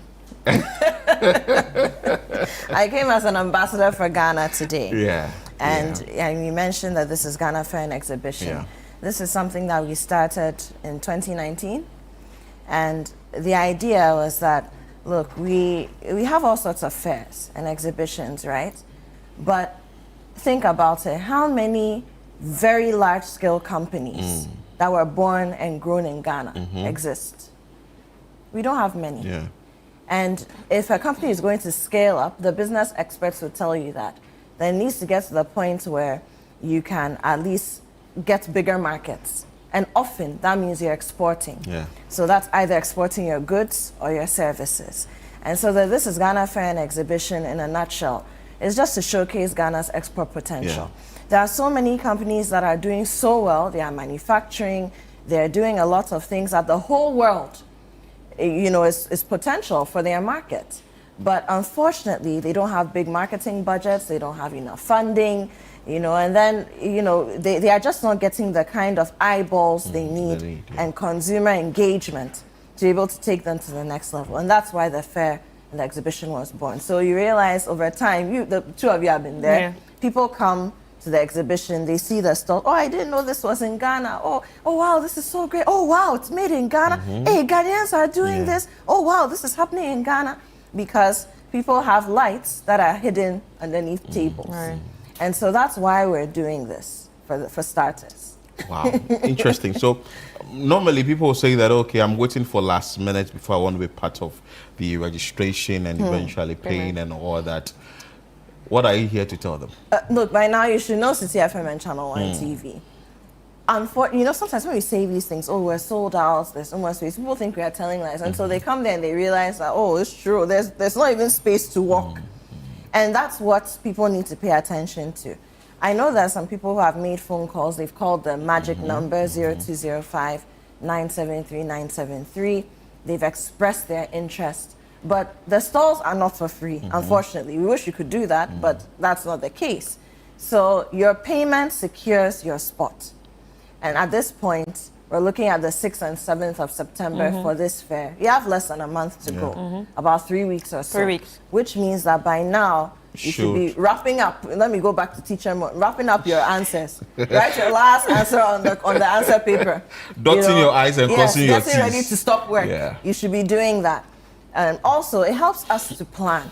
because we are trying to give a good experience to the people who come and engage at the fair. We want people to come and feel, I need to be here, I'm happy to be here. And the longer time they spend, the more time they have to engage with our exhibitors. At the same time, all the things that we promise you when you call us as an exhibitor, potential exhibitor, or we're giving you this size of store, you have electricity for XYZ, all of that. If we don't know early that you are really coming and this is what it is, we can't make the plans for you and serve you properly. So it's very important. Ghanaians like last minute. We've had situations where people show up on the day of the fair and say, oh, I want a store. But then how do we prepare for you at that point? It takes a lot to pull off these things. To the point where, you know, some people have products that require refrigeration or freezing. And so they are bringing large scale or industrial equipment, deep freezers, all sorts of things like that. Now, in a case like that, we can't use normal power, the power that we use to charge our phones to set up something like that. Otherwise, it becomes a fire hazard, or you end up tripping the power for everybody else. So what our technicians do is they calculate the power. That you said you are bringing this and this and this, and so this is the amount of energy that needs to go to power your thing so that everybody is comfortable and we don't have any unnecessary or unpleasant incidences. If you don't have the information, we can't plan. So today, if you know that you're planning to be at the fair, you started telling your friends that I'll be there. Yesterday I met somebody, he said, oh, I'll be at This Is Ghana. I said, have you paid? Oh no, what are you waiting for? So 0205 973 973. And let me reiterate that if you're hearing about it for the first time, this is not just for products. Yes, we've got the packaged food, the cosmetics, the share products, the soaps, all of that. But if you're assembling vehicles in Ghana, we want you there.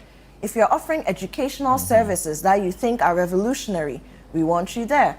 If you're doing fintech and you think that your solution is the next big thing for Ghana, for Africa, for the world, you need to be there as well. So across the spectrum, you have a product, you have a service, you have a commodity packaged well that you think has great export potential, and all you need is a little push, a little visibility so that you can move to the next level. Abiogo, you know, someone will also be thinking that I'm waiting for last minute because I want to experience the first day and make my final decision whether I want to be part or not. And is it that patrons or the general public would come in? Is there a gated or a ticketed event for the fact that someone to deter people from coming? You being the program's person, what do you have to say about it? Looking at the numbers that would come for this all-important event and haven't started from 2019. Right. So first of all, it's not ticketed for patrons.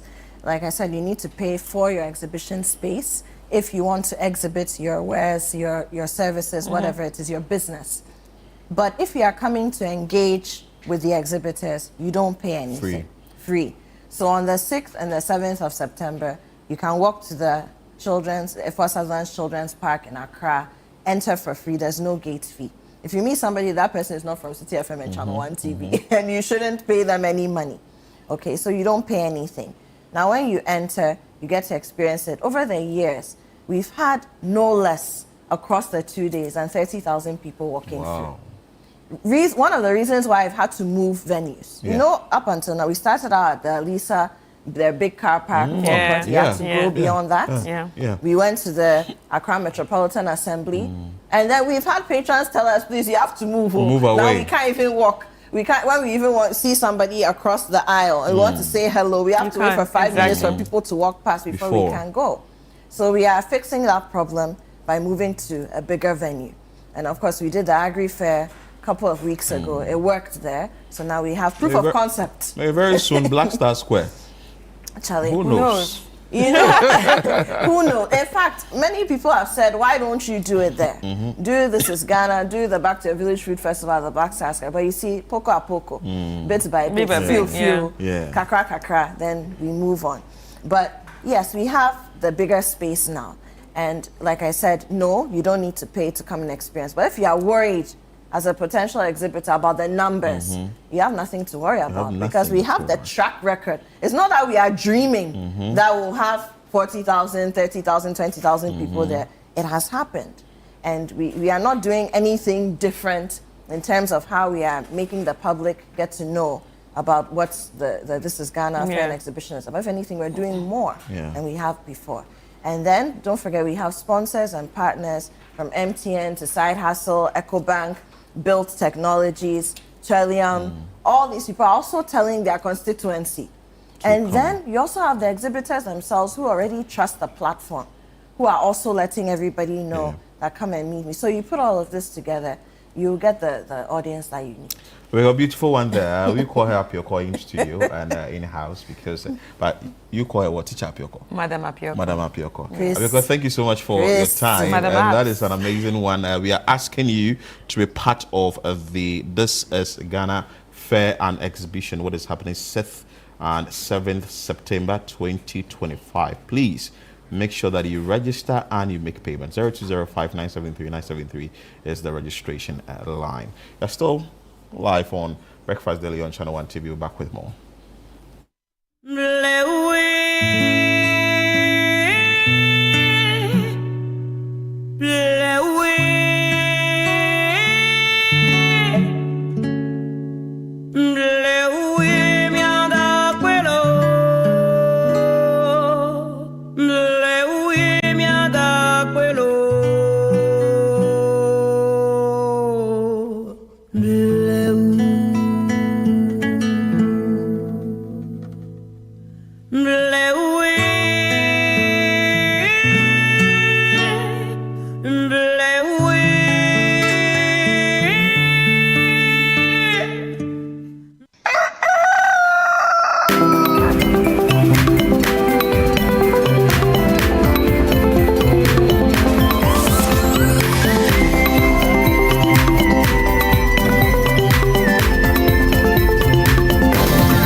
Hello and welcome to Entertainment Highlights on Breakfast Daily. My name is Ni Komite Kome and this is proudly powered by GhanaWeekend.com. Now let's get into our first highlight. Nigerian filmmaker Nosa Rex has accused Ghana's Unity TV of illegally airing his new film Prince of Peace just hours after release. He condemned the act as damaging to the industry and criticized Ghanaian authorities for inaction. The incident has reignited calls from both Nigerian and Ghanaian filmmakers for tougher piracy laws and respect for creators' rights.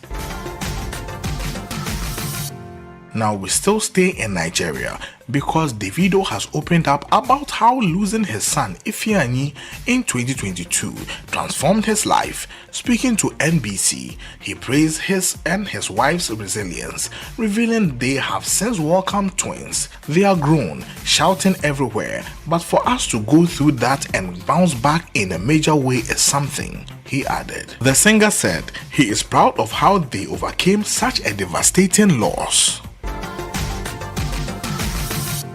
Now to our next highlight. M.I. Abaga, Nigerian legendary rapper, says many Nigerian artists are funded by proceeds from internet fraud and foreign investment, calling it a sign of weak local financing for the creative sector. He urged that this dependence exposes the absence of sustainable and legitimate financing structures for the creative sector. He describes the link between music and illicit funds as a serious indictment on the country. Now to our last but not the least highlight. Ghanaian songstress Jackie hosted an exclusive listening session for her debut studio album After Midnight at the Sanken Garden in Accra. The intimate gathering brought together selected media and industry personalities, including GhanaWeekend.com, to experience the 17-track project ahead of its official release. Social media clips show Jackie arriving in style and sharing tracks from the album in a warm, celebratory atmosphere, offering fans a taste of what promises to be her most ambitious work yet. We say congratulations to Jackie. Now you can get details and updates of these stories when you visit GhanaWeekend.com. Now let's check out Channel 1 TV's Top 10 Countdown. Number 10.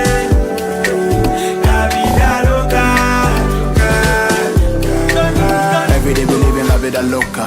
Even when you're mad at me, I'm loving your posture. And I dream me besides our brothers and those. Number 9.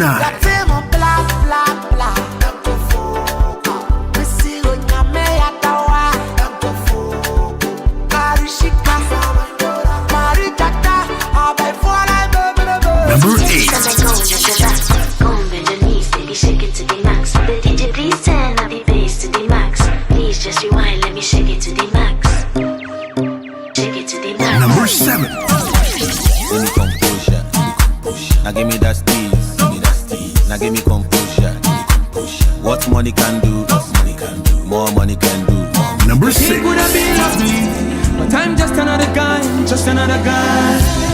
Obsessed to my morals, concerned to my liberty. Number 5.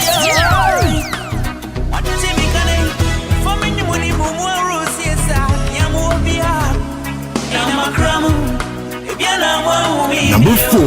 I'm all the time in a group, me they call y'all stack in the loop. Me in your corner, me one in the troop, and you know I gotta put my main man on the hook. Me, I want to dance, I want to mama me chop and I say, me a my be a me. Number 3. I just make me so fresh. Me a my be a me way. Na JJ now way. Rami na mo so me Jason coming way. Me see them a family way. Me a my be a me way. Number 2. What's up, I wanna never. Beginning to think I don't need another lover. Found you today, I don't wanna go back. I don't want to be with a Casanova. Yes, I, whatever, ever. Forgive if you do the least, I will find another. Why you want to leave when you know it's you? Number 1.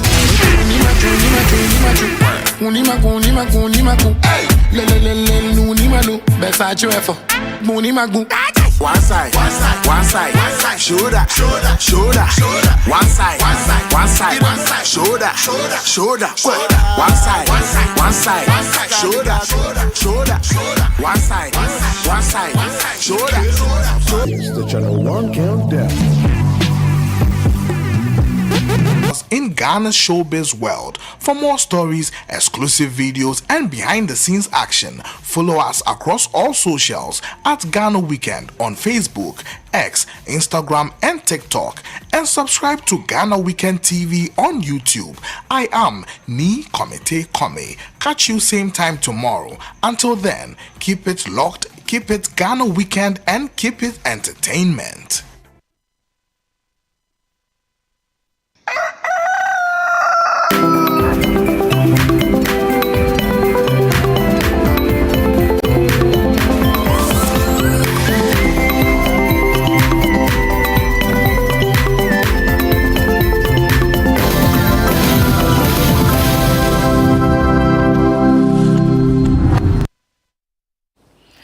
Welcome back. It's still Breakfast Daily, and right now we are going to get into something very exciting. And remember that we told you this morning that the grand finale of the Literacy Challenge is happening this Saturday at the Alisa Hotel. And guess what? In studio with me are the finalists. Ladies and gentlemen, the finalists of the Literacy Challenge. You guys should not clap for yourself. All right, so you have the mic. I just want you to introduce yourselves and what school you are representing, okay? Oh, you can start. My name Yeah. No, you can use it. And I'm representing the Hopping School. Say that again. My name is Adongo Nathan, I'm representing the Hopping School. Okay, next person. My name is Velda Avielebi, and I attend Covenant Basic School. Okay. My name is Karen Ama Isuman, and I attend Jure International School. Okay. My name is Ikea Nchua Kwatin, and I'm representing Christ the King International School. All right. My name is Lenina Mwanko, and I'm from Silicon Valley International School. All right. Next person. Okay, you have it. My name is Richard Akofima Jete, and I'm from Southbridge Montessori School. Okay. My name is Hubert Asidu Richards, and I'm representing Wellspring School. All right. I go by the name Precious Refi, representing Glory Child School Limited. Okay. My name is Eduji Kofiabo, and I'm representing Covenant Presby School. All right, welcome, guys. And we also have Amma Ata Duncan representing Bishop Bauer School. She's joining us via Zoom. Hi, Amma. Hi. How are you? Yes, I'm fine, thank you. You can't be in studio with us today, but it's nice that you're joining us via Zoom. How excited are you about this? I'm very excited to be part of the top 10 contestants. Right. Okay, that's nice. Okay, so Lillian, you have your face looks very familiar. Tell me why your face looks familiar. I was here last year. You were here last year, and why did you decide to come back? Well, like last year, I told myself that if I was going to come, if I was going to do a challenge, I had to be first. But unfortunately, I was second. So I'm coming here today, so I can be first. Oh, okay, so you were second last year, and now you want to be first. Whoa. Any challenger? Any challenger? Or you all think Lillian is going to be the first? No. So what are your thoughts? So I believe with all the hard work and determination I have, I can also be first. Oh, that you can also be first. And you? And I believe that with all the efforts I've put in this competition, I can also be first. Okay, so let's talk about efforts. How much effort have you put in this to be ready for this? I've put in a lot of efforts because although we are on vacation, we have to come to school to revise and learn and prepare towards the grand finale. So. Right. So Adongo, tell me, how was your preparation like for you to get here? Every day in the night, I used to use this Meta AI to learn. And mostly, I only sleep at 8, but because of this competition, I now used to sleep around 12. Wow, you actually use Meta AI to learn. That's good. So you're not just, a regular person, but you're adding tech to your learning. That's interesting. Okay. That's very good. All right, so what's your favorite subject? Creative art. Creative arts. And what do you want to be in future? A surgeon. A surgeon. Creative arts is your favorite subject, but you want to be a surgeon. So you are going to be one of those funky surgeons, isn't it? All right, let's hear from the guys on this side. How was it like for you preparing to, get to this stage? My preparation has been going on well. Right. Does mommy and daddy help you prepare, or you prepare by yourselves? My teachers have been helping. Your teachers. Okay. All right. So what's the teacher's name? Say so. Sir Asel. Yeah. I hope Sir Asel is watching you, and Sir Asel is also proud of you. So tell me, what should we expect from you on Saturday? Well, I'll say I expect nothing but the best. But the best? Yes, please. Oh, your voice is so amazing. That's nice. You have a very sweet voice. So, but how much work did you put into this? Well, it was very tight work. Having to wake up and you see your sister sleeping and you just have to get up. It's kind of, Right. Yeah, so, well, I believe with God, everything is possible. With God, everything is possible. You're bringing God into it, and that's nice. All right, representing Wellspring School. How, do your teachers know about this? Do they know you're going to this competition? Yeah, they introduced the competition. Oh, they introduced it. Yes. And were you hesitant to be part of it? No, I wasn't hesitant, but I didn't expect to come this far. Yes. All right, and now you're here. Yes. And you're excited. Yes. Okay, now representing Southbridge Montessori School. Now, how do your parents feel about this? They are proud of me. They're proud of you? Yeah. So, was it your parents that actually announced to you that, look, you made it to top 50 and then you made it to top 10, or it was a teacher? Who was the first person to reach out to you? My supervisor. Your supervisor? And how was it when you heard the news? I was in bed when he told me. And all my siblings were... Can you speak out? Yeah. I was in bed when he told me. Yeah. That time all my siblings were sleeping. But as I came out, they were saying it, but I didn't believe it. Because I and my friends were always make jokes that I want to be part of the top 10. Right. Yeah, but I made it. And then I know that it is my efforts that have brought you this far. Yeah. Okay. All right. Are you nervous? Not really. If you're not, if you don't have to be nervous because Saturday there's going to be a lot of people, right? You know that, right? Okay. So you don't have to be nervous. All right. That's. I'm excited and can't wait to see what you guys have for us on Saturday. But Amma, can you hear me? Yes, please. So how did you get the news that you have made it to top 50 down to top 10? I heard it on the radio. Oh, you had it on the radio? Yes, please. Oh, that means you've been listening. Yes, please. And how did that make you feel? So coming into this competition, I really didn't know if I was going to reach even the top 10, but by the grace of God, I'm so happy that I've reached here. Right. And how do your parents feel about it? They're excited. Right. It seems like you're learning. Are you in school? No, I'm at a camp. You are at a camp. Okay, that's why you can't make it here with us. But obviously on Saturday we are going to be seeing you, right? Yes, please. And you're going to be giving us a lot of fire, a lot of energy. Do you think you're going to win? I hope so. You hope so. That's nice. That's nice. But she believes she's going to. Lillian believes she's going to win. You hope so. And someone was like, no, Lillian is not going to take it. That she is going to take it.